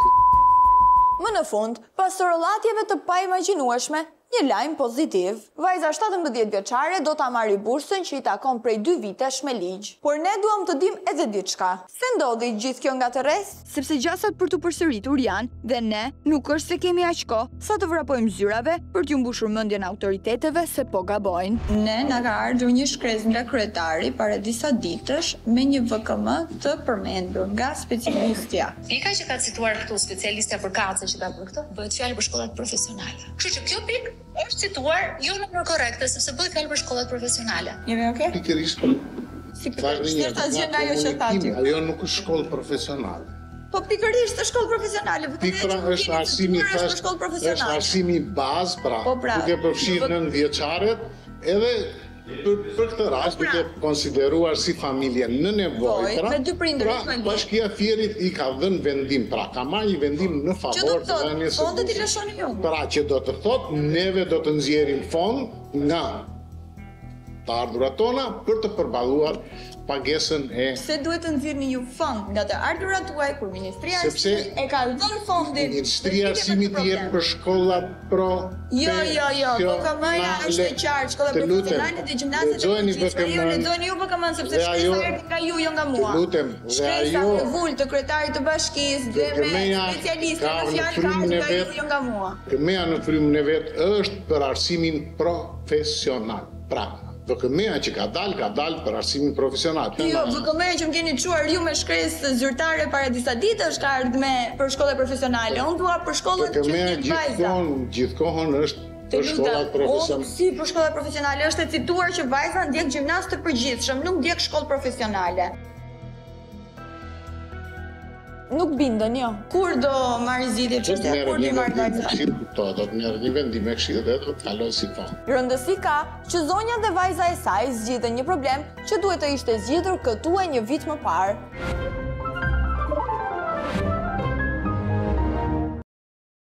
Ky pra është cirku i sorollatjeve që e bën gjithë administrata, e cila fatkeqësisht nuk është aty për t'i shërbyer qytetarit, por është aty për t'i shërbyer atij që e ka futur në punë. Dhe kur sillen kaq keq me gazetarë si Piranja, imagjino se si sillen me një qytetar që është krejt fillikat. Jemi në periudhën e fact-checkëve dhe nuk kemi një fact-checkse më të mirë se sa Piranja Jonida Mukja, që këtë javë Flor ka zgjedhur një temë. Çfarë teme? Një temë ku premtime progresiv.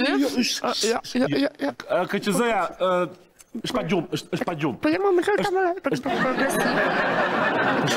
Nën me fëmijë. Nuk të lutem. KQZ-ja. Vërni dorën e thash. Iku. Ike. Oj. Ky e ka fajn, të lutem. Jo, e ka fajn kolegu, se e nisa shumë mirë. E nisa mirë, e nisa mbarë, tani duke të parë ty, si është ajo shi, rushi mpiqet. Edhe KQZ-ja, po. I nëzori pushimet verore, KQZ-ja. Fatkeqësisht, ata që e hanë të dashur miq, është pikërisht klasa e mesme. Po çfarë hanë, do thoni ju? Ndiqeni materialin. Kjo në fakt është tamam luftë ndaj klasës mesme, po e ndjekim për më tepër. si ja them drejtori. Në fushatën zgjedhore të vitit 2013, Partia Socialiste pompoi fort idenë në shkatërimit të pabarazisë përmes taksimit. Në themel të programit ekonomik të 12 viteve më parë ishte vendosja e tatimit progresiv sipas logjikës ku të pasurit do të paguanin më shumë dhe ata që merrin më pak do të paguanin më pak. Vetëm TVSH-ja e parimbursuar, gjobat, detyrimet për punën publike të palikuiduara e çojnë taksën e shesh 10% në 22% të tatimit fitim. Dhe ne angazhohemi që bashkërisht ta rikonceptojmë të gjithë zinxhirin e rimbursimit të TVSH-s. Dhe angazhohemi që nuk do të ketë më vonesa për të gjitha pagesat që administratat vendimore kanë ndaj biznesit dhe detyrimet do likuidohen kohë. E gjithë kjo retorik politike vlen vetëm për një pjesë të kontributit që qytetarët derdhin në buxhetin e shtetit, pasi 1/3 e të ardhurave tatimore vjen nga tatimi mbi vlerën e shtuar dhe vetëm 20% hyn nga tatimi të ardhurave personale dhe fitimi. Por le të shohim pak se si është aplikuar taksa progresive në Shqipëri me qeverisjen socialiste. Në vitin 2014, tatimi për paga deri në 30.000 lekë të reja në muaj u la zero. Ajsa ishte edhe në qeverisjen e demokratëve dhe nga kjo fash deri në 150.000 lekë u bë 13%. Mbi këtë shumë, paga tatohej me 23%. Ndër vite, fashat e tatimit të pagës ndryshuan, por jo normat tatimore. Ku të punësuarit tatohen deri në 23% nga 10% që ishte ky tatim në qeverisjen e demokratëve dhe në premtimet elektorale sot të partive opozitare. Sot pagat deri në 50.000 lekë tatohen në zero, deri në 200.000 lekë 13% dhe mbi këtë vlerë 23%. Po pse kjo taks ka që lartë të kurrisë të personave të punësuar? Kjo kategori bashkë me ata që kanë paga të larta në sektorin publik, natyrisht nuk janë më të pasurit e këtij vendi. Në çdo shoqëri kjo klasë konsiderohet si truri dhe fuqia e një kombi, të cilët më shumë se sa të taksohen, duhet që të stimulohen. Të pasurit e një vendi janë zotëruesit e korporatave dhe bizneseve të mëdha. Dhe a e dini sa kanë taksën bizneset e mëdha në Shqipëri? 15%. Pra një i punësuar me pak të lartë taksohet 23%, ndërsa pronari i tij me 15%. Një absurd që vetëm Rama mund ta sajojë. Duhet teksuar që propaganda e kryeministrit se qeveria e tij ka taksuar më të pasurit është përdorur në çdo fushat e sa herë që ka patur rastin, por nuk ka dhënë asnjë sqarim se pse puna taksohet më shumë se kapitali. Janë 93.743 biznese ose 77% e numrit total të bizneseve që paguajnë zero tatim mbi fitimin. Janë 14% që paguajnë 5% tatim dhe të dyja së bashku këto kategori nga ky moment pas kalimit të ligjit në parlament kanë zero. Shpesh është përdorur si argument se nëse taksimi i fitimit të kompanisë është 15% dhe i fitimit të pronarit që quhet taksa e dividendit 8%, bën 23%. Pyetja që shtohet për kryeministrin është se pse në qeverisjen e demokratëve dividendi taksohej 10% dhe në qeverinë socialiste 8%. Por ky nuk është favorizimi i vetëm që ligjet tatimore të socialistëve i kanë bërë shtresës së pasur. Ligji për investime strategjike, ligji për turizmin, ligji për tatimin mbi të ardhurat taksojnë me zero për 10 vjet investime në sektore që konsiderohen strategjike dhe angazhojnë kapital me vlerë mbi 5 milion euro. Pra kush ka miliona euro nuk paguan taksa si ne që nuk i kemi. Ore, as të djatët e ekstremit nuk do të guxonin me këto eksperimente kaq asociale. Gati, po harrojmë se jemi duke folur për Partinë Socialiste. Por, le të vijojmë. Për investimet në turizëm që kanë status special, taksa infrastrukturës dhe ajo fitimit është zero. Për bizneset e agroturizmit, industrinë automotive dhe kompanitë e softwareve, tatimi mbi fitimin është 5%, ndërsa për investitorët strategjik, tatimi i fitimit është zero për 10 vjet dhe TVSH-ja 6%. Faktikisht, Partia Socialiste premtoi TVSH të reduktuar në fushatën e vitit 2013 për shportën e ushqimeve dhe energjinë elektrike. Por kjo politikë ndryshoi rrugës dhe TVSH të ulët përfitojnë vetëm ata që kanë mundësi të frekuentojnë hotelet e shtrenjta të investitorëve strategjik. Përjashtimet tatimore janë kritikuar shpesh edhe nga institucionet financiare ndërkombëtare si Banka Botërore dhe Fondi Monetar Ndërkombëtar, të cilët kryeministri nuk lë rast pa i përmendur kur Shqipëria ndonjëherë del mirë në rënditjen e rajonit për rritjen ekonomike apo vlerësimin e borxhit. Të gjitha përjashtimet jo standarde, normat e reduktuara dhe trajtimet preferenciale duhet të eliminohen nga TVSH-ja, akcizat dhe taksat kombëtare. Ato komplikojnë sistemin në mënyrë të panevojshme dhe minojnë integritetin e tij duke e bërë të vështirë administrimin efektiv. Thuhet në një raport të Fondit Monetar Ndërkombëtar. Nëse ekonomia e Shqipërisë është rritur dhe bashkë me të edhe të ardhurat në buxhet, kush ka paguar më shumë kontribute në taksa? Sipas të dhënave zyrtare të Instat, paga mesatare për periudhën 2013-2023 është rritur me 35.5%, por paratë mbledhura në buxhet nga tatimi mbi të ardhurat personale janë rritur me 49%. Dhe pse ka ndodhur kjo? Më parë, për çdo të ardhur, qoftë nga paga, shpërblime, punë të dyta, interesa të kursimeve në banka, shitje të banesave apo konsulenca që ofroheshin individualisht, taksa ishte e njëjtë për të gjithë, 10%, ndërsa prej vitit 2014 u bë 15%. Por nuk mbyllet me kaq.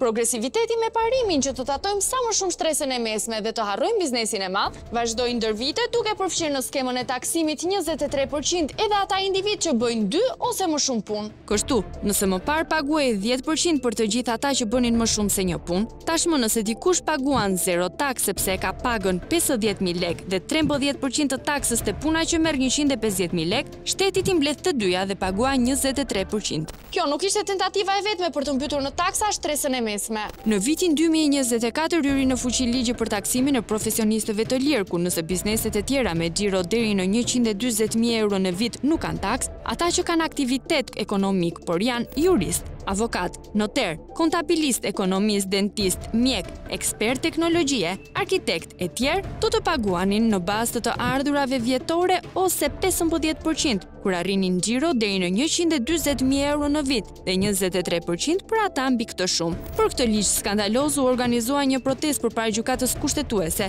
e iniciuar nga ne dhe e mbështetur nga profesionistë të lirë. Ligji u gjet diskriminues dhe jo proporcional nga gjykata kushtetuese e cila shfuqizoi. Por ky rast na e përforcon mendimin se në 3 mandate të qeverisë socialiste barrën më të madhe të taksave nuk e ka mbajtur biznesi, por shtresa e mesme e popullsisë e cila po largohet. E si për t'i vëmbullën kësaj politike, pjesë e planit të Partisë Socialiste, këtë fushat zgjedhore është taksimi me 5% i bizneseve që kanë fshehur fitimin dhe nuk e kanë deklaruar duke ofruar një lloj amnistie fiskale që është kundërshtuar me forcë nga institucionet e Bashkimit Evropian. Kjo është quajtur nga kryeministri paqe fiskale. I pandryshuar do të mbetet dhe regjimi i taksës 15% për bizneset e mëdha. Do të ketë një risi. Në mandatën e 4 ne do të kemi një paqe fiskale të negociuar me biznes, ku 15% i tatimit do të paguhet mbi fitimin e përputhur me normën e rritjes ekonomike. Ndërsa për çdo fitim shtesë që biznesi do të deklarojë mbi atë normë, do të tatohet vetëm 5%. Përpara kësaj tabloje të komplikuar me sistemin e taksave, oferta e partive opozitare duket më e thjeshtë: 0 taksa për biznesin e vogël dhe pagat nën 50.000 lek në muaj dhe 10% për të gjithë të tjerët. A është kjo oferta që do të donin shqiptarët? Kjo mbetet për tu parë. Ojtire, pra, nga një mashtrim ke tjetri, kemi doppio mashtrim për ju sot, si për gargar, për në fund të emisionit, ja vlen, ju baft mirë. Do të kalim fakt tek një kategori shumë herë më vulnerabël për kundrejt mashtruesve, të moshuarit. Ama mashtruesit ka një gjë të mirë, Flor. Që nuk bëjnë dallime, nuk bëjnë me hatër. Dhe qa se janë të moshuar, qa pastaj? Njerëz janë dhe ato. Kanë dhe ata rrisën e tyre. Të barabart për para, jo ligjit. Mashtruesit. Ndjekim investigimin e Piranjës son. Avi! Këqëzoja? Si këqëzoja? Avi më? Jo, pra, the Avi, po është gjanë me Mavi. Jo, Avi, pa më, Avi, o Flor, po ishte Avi. E një sekund ashti. Jo, po ishte Avi.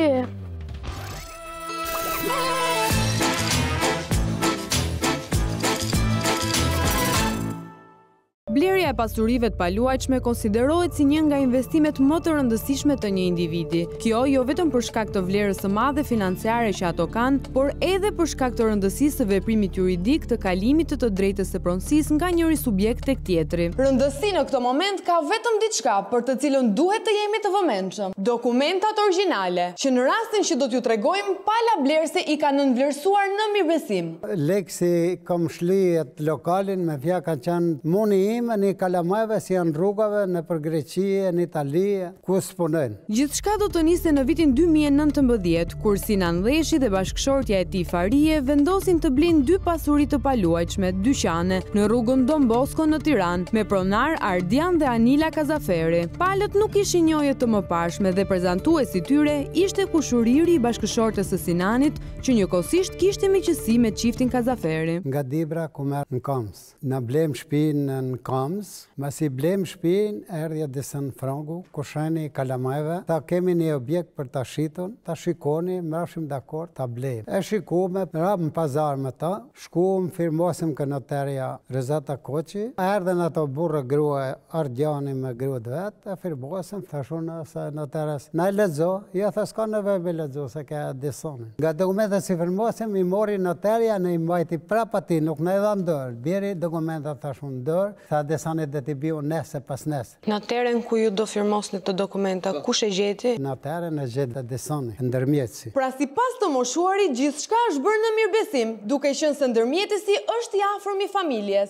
Kush ishte prezent momentin që ju nënshkruat të kontratë? Ishte Ardiani me grua, unë me grua, e Desani ishte ndërë. Notarja, në fund të ministënjishit, tha lokalin dhe ta hapim të ngarkë. Sa ishte shuma që ju do paguani? Shuma ishte me një fjalë 130.000. Për mjetë bankës kemi banë 156.000 era. 70.000 era e kemi dhe në dërë. Në llogaria e Zotit Ardian. Gjithçka në mënyrë korrekte dhe në transparencë të plot. Deri kur 2021 i shkova nuk na dha lok. Hini grinja. Mbillën telefonat, suni kapshim kërkuni, vizitojmë me ta si ja problemi. Shisha të sëtë s'kemi kontakte me asnjë. Pas kësaj zhdukje të beftë të çiftit Kazaferi, i moshuari mëson të vërtetën që e kishte patur parasyve në dokumenta, por nga mirëbesimi as që e kishte vënë re. I pasurit kishin qenë bllokuar në bankë nga Ardiani se nuk kishte shli bokaren e bankës, me një fjalë. Edhe na nuk e dishim se çka ka shkruar atë në letra. Ki ka qenë leku si i kam dhënë Ardianit. Ai shlin ato vetat, unë i kam shlit miat në atë lokalin. Pasurin time si më takon. Ato nuk dalin as telefon. Ose të vinë ballafaqohemi me një vend, bëjmë bizitojmë, si ka qenë problemi, si lokali kanë ngel tani aty, as saj se ka, as unë se kam me letra. Tani le ta sqaroj me detaje skemën e përdorur ndaj të moshuarit. Pasi kishin rënë dakord në lidhje me çmimin e 2 pronave, e cila ishte plot 230.000 euro, palët vendosin të lidhin një kontratë premtim shitblerje tek noteri. Më 16 janar 2019, të dyja palët paraqiten pra noteres Rezarta Koçi për të lidhur këtë kontratë. Deri në këtë moment gjithçka duket se është në rregull dhe në përputhje me ligjin. Në fakt, e gjithë loja po luaj në kulisat e një mashtrimi të mirëfillt. Noterja Rezarta Koçi, e cila ndodhet tashmë në burg për një tjetër rast mashtrimi, duhet ju lexonte palëve kontratën që do të firmosin dhe duhet i njihte palët me kushtet e kësaj kontrate. Për më tepër, t'i vinte në dijeni të një fakti tepër të rëndësishëm. Të dyja këto prona ishin kolaterali një kredie bankare dhe si pasojë nuk mund të ishin objekt shitjeje. Kur kemi të bëjmë sidomos për vlera monetare të cilat janë të konsiderueshme, si në rastin konkret, noteri duhet që t'ja tregoj palëve pozitën në të cilën ato ndodhen nëse nuk respektohet kontrata. Për sa i përket rastit ton, tu kemi të bëjmë me një pronë e cila nuk mund të bëjë një premtim shitblerje përderisa është vendosur një bar hipotekore dhe banka ka vendosur bllokimin e saj në certifikatën e pronësisë. Noteri puna e parë duhet t'i sqarojë palët, duhet t'i thotë që ky premtim shitje nuk mund të realizohet përderisa nuk është lyer detyrimi dhe pala e cila e ka vendosur kolateral apo e ka bllokuar nuk ka mundësi ligjore për ta bërë shitjen. Kjo është ajo që duhet bënte noteri përpara firmosjes së kontratës. Pra i gjithi një kurt ndaj një çiftit të moshuarish. Në kontratën e hartuar nga noterja Koçi në pikën 4 dhe 5 thuhet se pasurit objekti kësaj kontrate janë të bllokuara në favor të Union Bank SHA dhe Landesles SHA.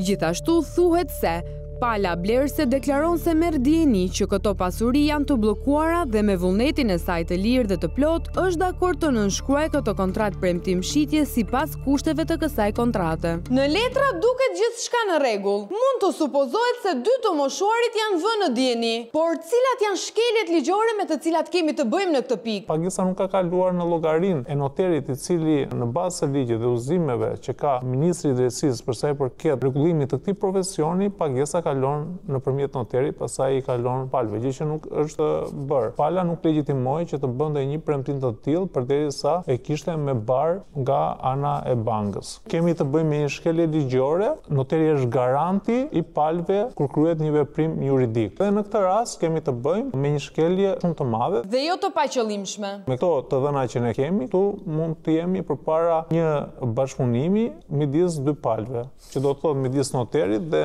palës shitse, të cilët kanë bashkëpunuar për të mashtruar blerësin. Kemi të bëjmë me shpërdorimin e detyrës nga ana e noterit, por kemi të bëjmë edhe me vjedhjen me anë të mashtrimit me pasoja të rënda e kryer në bashkëpunim nga të dy këto palët. Çifti Kazaferi si palë shitëse dhe noteria si bashkëpunëtore. Nuk të çon në një dyshim tjetër përveç se një bashkëpunimi për të mashtruar. Tani le të kthehemi edhe një herë tek rrjedha e historisë. Me 27 maj 2022, të dyja palët nënshkruajnë një deklaratë notariale ku pala shitëse deklaron se shuma prej 230.000 euro është likuiduar totalisht në llogarinë bankare të Ardian Kazaferit nga pala blerëse dhe kontratën përfundimtare të shitblerjes do ta nënshkruanin deri në datën 15 shtator 2022. Kjo kontratë jo vetëm që nuk u lidh kurrë, por ky ishte edhe kontakti i fundit mes dy palëve. I rënë pre e një mashtrimi prej 230.000 euro, Sinani i drejtohet prokurorisë të Tiranës për të bërë kallëzim ndaj personave të përfshirë në këtë skemë, por edhe pse ka kaluar gati një vit pas këtij denoncimi, nga drejtësia nuk është ndërmarrë asnjë hap. Ndërkohë që protagonistët janë të gjithë në fatin e tyre. Noterja në burg për një histori të ngjashme, Ardiani i fshehur diku dhe pa një numër telefoni të deklaruar. Ndaj e vetmja që arritëm të kontaktojmë ishte bashkëshortja e tij. Përshëndetje zona Anila. Avi Mema nga emisioni Piranjat. Në 2019 ju dhe bashkëshorti juaj keni lidhur një kontratë me zotin Sinan Veshi për shitjen e dy pronave pasurit paluajtshme, drejt 230.000 eurove. Zotëria i ka paguar këto para, por ju nuk e keni lidhur kontratën përfundimtare. Pse i keni tentuar t'i shisni ndërkohë që i keni marrë parat? Atëherë nuk e kam shumë parasysh kontratën, kam parasysh faktin që çështja është në gjykatën civile të Tiranës. Pa djenin ton, dikush tjetër ka pretenduar që nga personi që ne kishim bler pronën para se t'ia shisnim zotërisë, që edhe ai e ka bler të njëjtën pronë. Fakt është një kontratë që është e firmosur nga ju dhe bashkëshorti juaj, atëherë përpara nga zoti Sinan dhe bashkëshortja e tij. Dakor, po përpara kësaj neve kemi bler këtë pronë. Ju jeni pronar të kësaj prone dhe e dini që prona është e bllokuar, është kolateral nga banka për shkak të një kredi të marrë nga ju. Dhe këtë gjë e dinte edhe zotëria kur ne kemi bërë shitjen. Ju nuk ja keni treguar. Për momentin e ka të shkruar në kontratë. Fakt, po ju nuk ja keni treguar diçka të tillë. Bashkëshorti juaj ka nënshkruar një deklaratë notariale ku ka pranuar që në momentin që do të paguhen 230.000 euro nga zoti Sinan, prona do kalonte, kontrata përfundimtare për kalimin e kësaj prone. Diçka e cila nuk ka ndodhur. Për faktin se çështja për momentin është në gjykim. Po thoni që nuk jeni pronar të kësaj prone. Dikush ka ngritur, dikush tjetër ka ngritur pretendimin që janë ata pronar jo neve. Zotërisë. Firmosur si pronar të kësaj prone. Sepse ashtu e dinim, në pretendimi është ngritur shumë vite më mbrapa. Po ndërkohë keni marrë 230.000 euro. Këtë gjë përderisa janë dokumentat është marrë. Përderisa janë ka paguar kokër më kokër të gjithë paratë, dhe këto janë paratë të tij, të fëmijëve të tij, të cilët kanë punuar nuk po mohoj këtë gjë.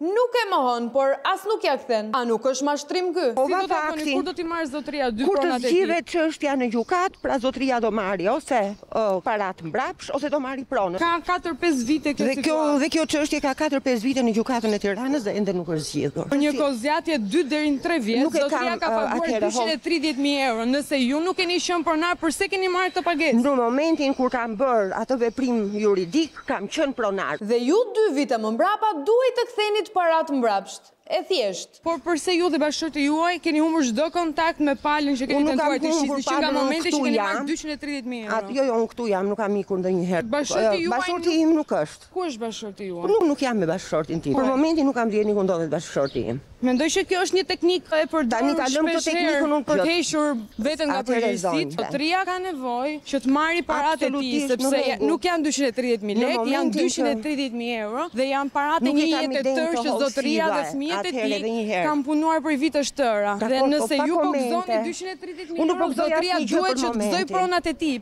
Ju duhet të jepni një zgjidhje zotërisë që për paratë që ai ka paguar, të paktën ai duhet të marrë pronat e tij ose të kthejë lekët mbrapa. Absolutisht, njërin tjetrën do ta marrim. Pikërisht. Kjo na intereson dhe ne. Mund na jepni një numër kontaktit bashkëshortit tuaj? Komunikoj nëpërmjet të drejtëve me bashkëshortin tim. Unë më doja kthej atë zotërisë, por në momentin kur unë nuk i kam të gjitha këto parat në këto momente, unë doja marr pronari të parë këto parat që t'ja jap. Nuk është faji zotërisë që ju keni marrë parat dhe nuk keni t'ja ktheni. Po nuk është në këto momente as faji. Zonjë, të paktën na jepni një premtim që do bashkëpunoni me zotërinë. Absolutisht që do bashkëpunoj me zotërinë dhe zotëria do marri ose certifikatën e pronës ose parat mbrapsht. Nuk e mohoj fare. Shpresojmë.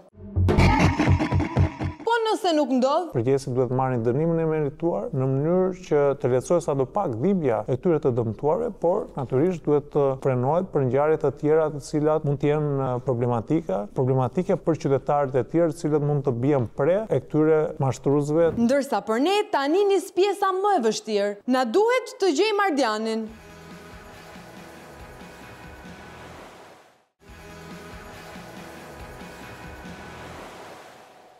Tani do të shkojmë në një qytet shqiptar ku nuk kemi qenë asnjëherë më parë, do të shkojmë në Kaçanik, një qytet i pasur me bukurinë natyrore dhe trashëgimi kulturore, por që dekadën e fundit është kthyer në djep të ekstremizmit në rajon.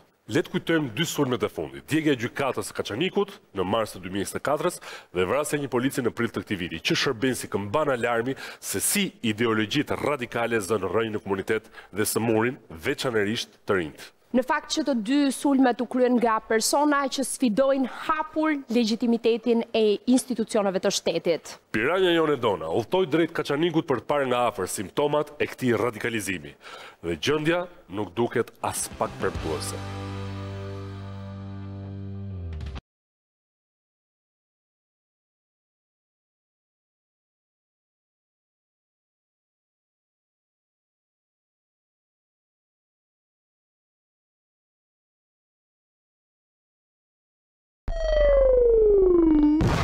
Një efektiv policor, ish ushtari UÇK-s, u vranë në mbrëmjen e 1 prillit të këtij viti në Kaçanik të Kosovës. Ngjarja e rënd rënditi komunitetin e qytetit me rreth 25.000 banor, por jo vetëm. Polici Muhamet Lika u vra rreth orës 23 në hyrje të banesës së tij.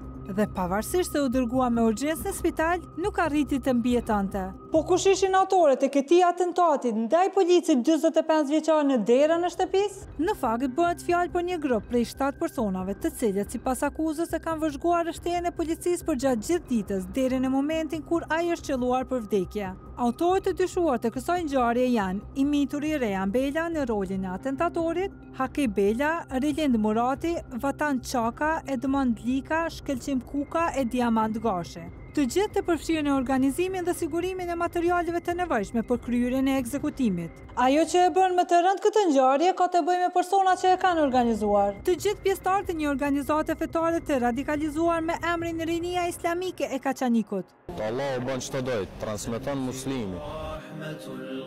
Adhuroni vetëm Allahun dhe largoni tagutin. Thotë Allahu, agjërimi është bërë obligim për ju, ashtu si që është bërë atyre para jush, në mënyrë që të bëhemi të devotshëm. Ne jemi në popull që Allah na ngritë në Islam, e nëse ne kërkojmë të ngritemi në diçka tjetër, Allah do të na pështroj. Unë i kam krijuar që t'i urdhëroj për adhurim, e jo pse kam nevojë për ta. Xhamit janë kushtuar vetëm Allahut, prandaj mos ju lutni askujt krahas Allahut. Allahu na i mundsoft me kuptu tauhidin, të jetojmë dhe të vdesim me të.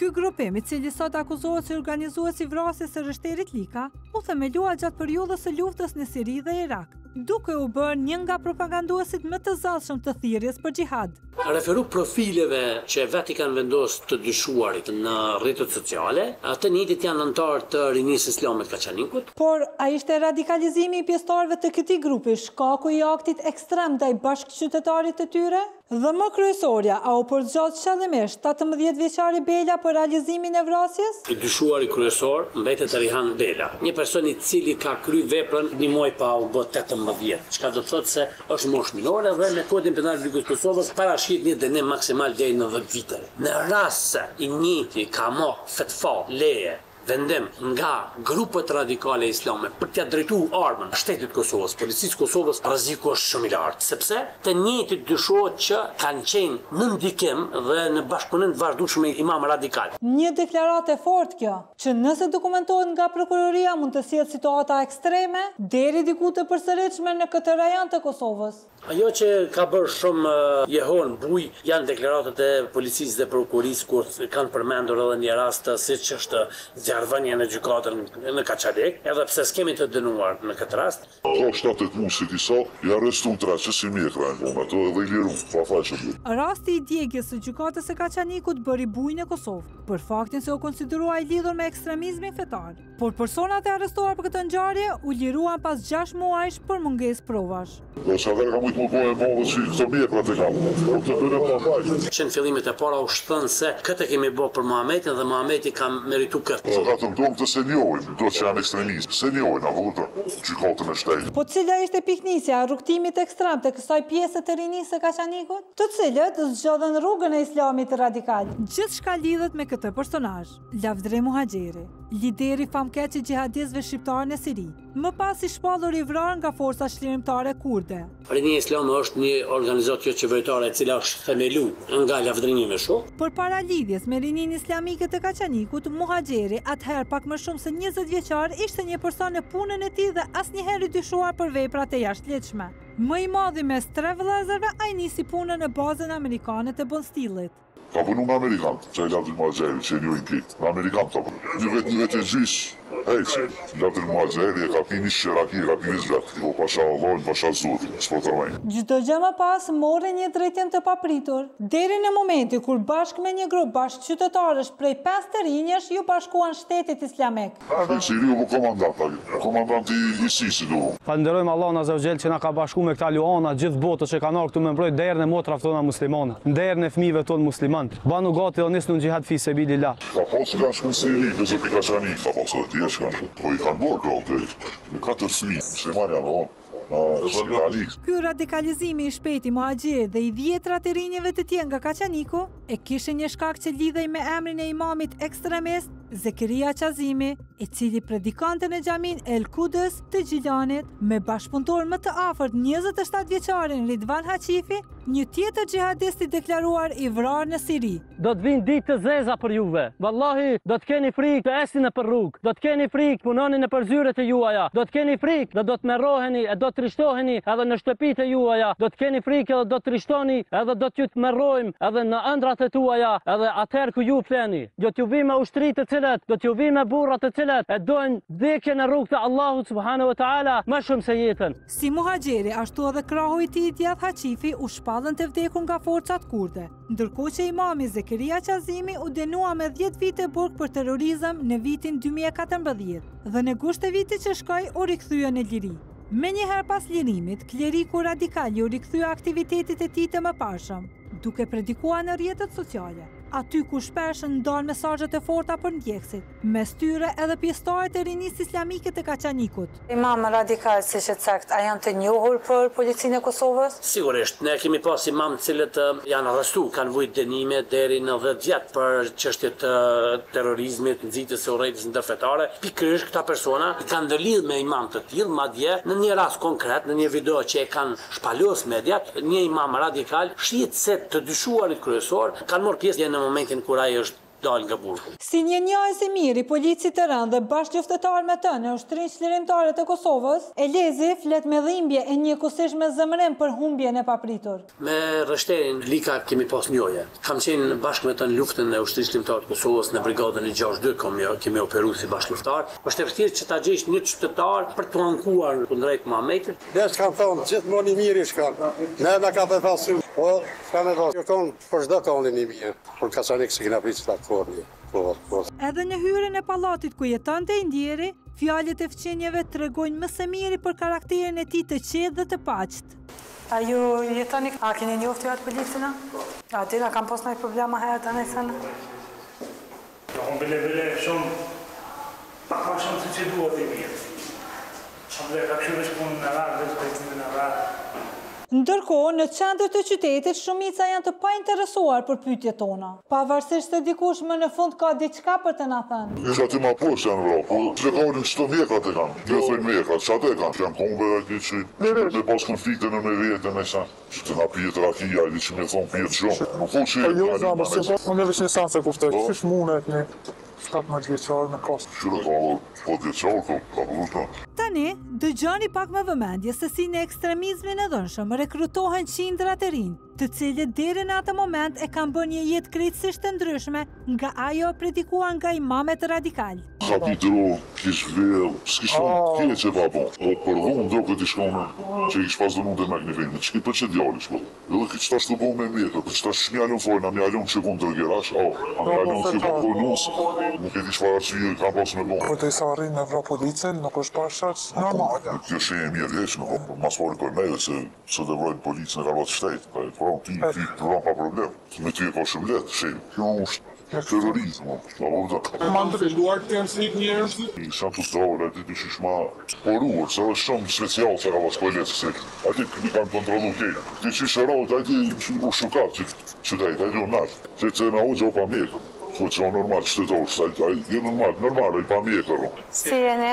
Ne jena gazetarë prej Shqipërisë. Ne kena hierarkien, po nuk folmi çdo njoni prej neve. Jo, na dashëm shkurt. Ne mërtonin, folë dhe kemi kryetarin Bashkisë Islame. Duke qartë se imami i xhamisë dhe ndihmësit e tij nuk kanë as pak dëshirë të flasin për personat e përfshirë në këtë ngjarje të rëndë, të cilët, sipas informacioneve tona, njohin vetëm autoritetin e Hoxhës Zekeri Qazimit, imamit që tashme në liri predikan për ta. Nuk jemi të sigurt nëse ky hezitim i drejtuesve të xhamisë vjen nga frika e burgut apo nga frika e rinisë islamike të Kaçanikut, që nga sa shihet ka mbjell terror në qytet. Ngjarja nuk ka shteliet. Edhe pse gjykata mirë me këtë punë, po tash secili me komentu për kondit vet, pse Allah një më shkon bota pas nevojës, për një fjalë duhet. Tash më mirë është një kompetent për këtë punë.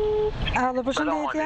Unë jam Edona, jam gazetare nga emisioni Piranjat. Unë nuk jam hesh aty, jam krejt dikon tjetër dhe jam me detyrë dikon. Sa i përket kësaj, ne kemi dhënë Bashkia Islame një prononcim në për të gjitha xhamitë e Kosovës, që është lexuar në xhuma para xhamatit publikisht. Ju a keni njoftë ata djemt? Absolutisht jo. Po ata frekuentojnë xhamin vazhdimisht këtë xhamin që është afër policisë? Po, unë nuk jam imam aty. Unë jam këtë imam dikon tjetër. Okej, po imami që këtu nuk mundet me fol pa u koordinuar me juve? Jo, absolutisht. Ju hekni përgjithësinë që jeni aty? S'ka të bëj as me imam e tonë, as me xhamin, as absolutisht. Lutëm, na mirë kuptohet këtë drejtim. Feja jonë islami respekton e nderon mbar njerëzit. Nuk është do të thotë për veprime radikale ekstreme. Këtu jemi tërësisht dakord me Hoxhën e nderuar. Siç jemi dakord që banorët e Kaçanikut, me një shumicë absolute muslimane, nuk përfaqësohen as pak nga i grusht personat që frymëzohen nga ekstremizmi e dhuna. Ka është pra puna këtyre njerëzve, nëse nuk kanë dalë nga xhamit, nga po dalin këta njerëz. Shteti ka këto punë dhe duhet të interesohet. Për këtë arsye kemi institucionet e tona. Çdo besimtar është i lirë për të hyrë në xhami. Mirë, po nga xhamiet nuk guxon me pas frymëzim ekstremizmi, radikalizmi, absolutisht jo. Liria për të hyrë në një xhami për të ndjekur ritet është një e drejtë çdo besimtari. Problemi është kur një person ose një grup i tillë kërkojnë të imponojnë rregulla dhe zakone krejt të ndryshme nga ato që aplikohen prej shekujsh në xhamitë e Kosovës. Shpresojmë që drejtuesit e komunitetit musliman ta kenë kuptuar këtë dhe të jenë treguar bashkëpunues me autoritetet hetimore në mënyrë që ngjarje të ngjashme me atë të vrasjes së Rishterit Lika të mos përsëriten më. Ja keni njoftë ju policë? Na mirë kupton, ju lutem. Ne kemi njoftë edhe kemi ndëgjuar fjalë veç të mira do të thotë për atë njerëz. Ai ka qenë një njerëz shumë i ndershëm, punëtor, një njerëz mbi të gjitha plot njerëzillat, një njerëz i një familjes të mirë, inshallah Zoti e mëshiron. E ndërsa ne flasim e diskutojmë të gjithë për ngjarjen e rëndë të Kaçanikut, dikush ende ka bindjen e plotë që vrasësi nuk është 17 vjeçari Bela. Madje për këtë ofron edhe një alibi. Ju jeni baba i Rejanit. Edhe ja. Mu ju mor 2 djem pa fajec. Ju vazhdoni me besu që është janë të pafajsha. Jo, unë djalin e kom pas shpe, qatë voglin që po i dyshuari kryesor. Për ditëlindje e kanë morë, për ditëlindje. E kom pas 24 orë në shpe, e keni të kjartë. Të në Kosovë thuhet që ai ka pas armë. Ja, korre që... Me ka pas probleme më herët me qatë policin a dish? Jo, për farte. Dhe pse atëherë kanë morë policia? Po e kanë morë, kanë dyshime, e kanë morë që ka të shkollu, nashta keni ndëgju. Kanë qitë që edhe mu kanë arrestu, unë kam qenë qytet, prindin e rejonit. Unë kam qenë qytet duke ishtin pare në konton, të dëve kam qenë duke ishtin. Ne praktikojmë fejnë pak ma shumë, s'kemi urejtin da jaskujt, ledzo studio. Ne ledzojmë dhe studiojmë sa mundemi. E nga hullumtimet tona, rezulton se djemt e këtij zotërie, së bashku me organizatën e Rinia Islamike e Kaçanikut, janë jetar besnik të imamit të akuzuar për terrorizëm, Zekeri Qazimi.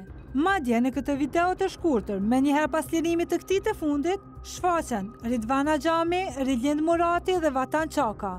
Të tre këta të arrestuar për vrasjen e policit dhe njëkohësisht miq dhe bashkëpunëtor me dy vëllezërit Bela. Në realitet, predikimet e imamit Zekeri Qazimi në të shkuarën shpesh kanë qenë thirrje të qarta për dhunë dhe terror. Por, edhe i sapo dojnë nga burgu, ai mes rreshtave dha të kuptohet që narrativa e tij do të ishte e njëjtë me atë të mëparshmën. Allah është përblef që keni marrë unë dhe me keni arë deri këtu. Në kënë besimtar janë kafsh. Ata janë më të humbër se kafsht. Se kafsht e nështronë Allahut. Të gjitha krijesat i nështronë Allahut. Por që di, përveç disa njerëz dhe dreqen, nuk i nështronë Allahut. E dim si të legjitim vetëm ligjin e Allahut dhe të gjithë të tjerë ti mohojnë. Nuk duhet prej frigës më largue prej urnave të Allahut, prej frigës njerëzve. Ti na jetojmë dhe vdesim vetëm për hir të Allahut. Shkova të djalin vizit, mirë ishte për momentin, mirë do më thonë atje në paraburgim, se për ndryshe. Po kështu si po e përjetoj ke nëse veç? I s'ka fajnë, ndje ke qa dhe për ato, unë i këm dasht atë policin e ndjerë, sa i ka qenë ushtari e QKS. Osh për ke qarte, pra, sa ka ndosh? Po, për ke qa dhe inshallah zinjet sa më shpejt krimineli, i vërtet. A vete? Krimineli i vërtet, inshallah zinjet sa më shpejt. Motër do t'a qenë se drejtësia. Post, që ka... A menon që ja kanë bo pa drejt për policia? Normal që pa drejt. Që ka pos policia? Se do djallit tonë ja bo pa drejt. Që ti e apin ato verdiktin e vetë. A të kanë thirë ty për deklarat policia? Ja. Por, unë veç ka qitë në media që shtu kanë qitë që më kanë arrestu, i që pa më arrestu. Pranë që gjysën i kanë liru prej atyne, zdi është e vërtet.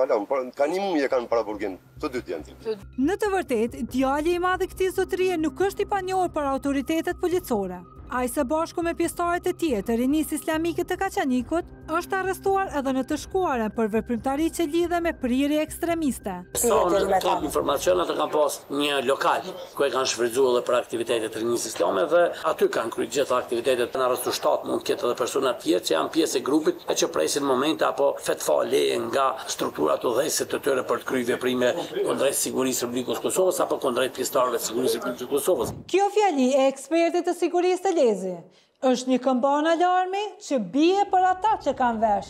Kosova nuk mund të kthehet në fuqi baruti nga kleriket ekstremistë që predikojnë dhunën dhe terrorin, apo nga ndjekësit e tyre të radikalizuar. Në një moment kur fqini ynë verior jo vetëm fërkon duart, por edhe financon akte të tilla,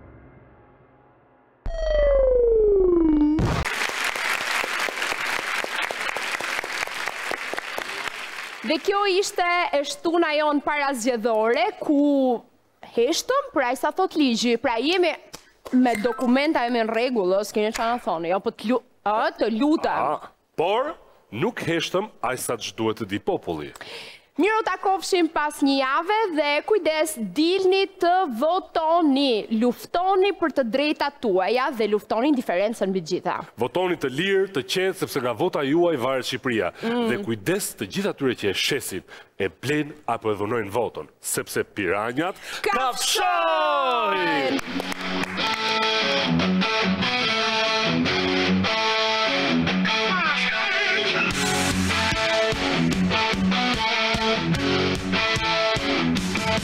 Që nga jugu në veri me të rëmjë e rësirë, në përfusha, në përkodra, për shëllenjë e kërsirë. Pra pura, hajpini, ore qast, për që kallin në të eret, asesën e një rast. Hajpini dhe rëmbeni, pushti qepën, pushti arka, të paprek ju qeti treka, milioner ju suri tërka. Hajpini, rëmbeni, pushti arka, pushti qepën, që sa populli uja, të përgjigjet për qelepe.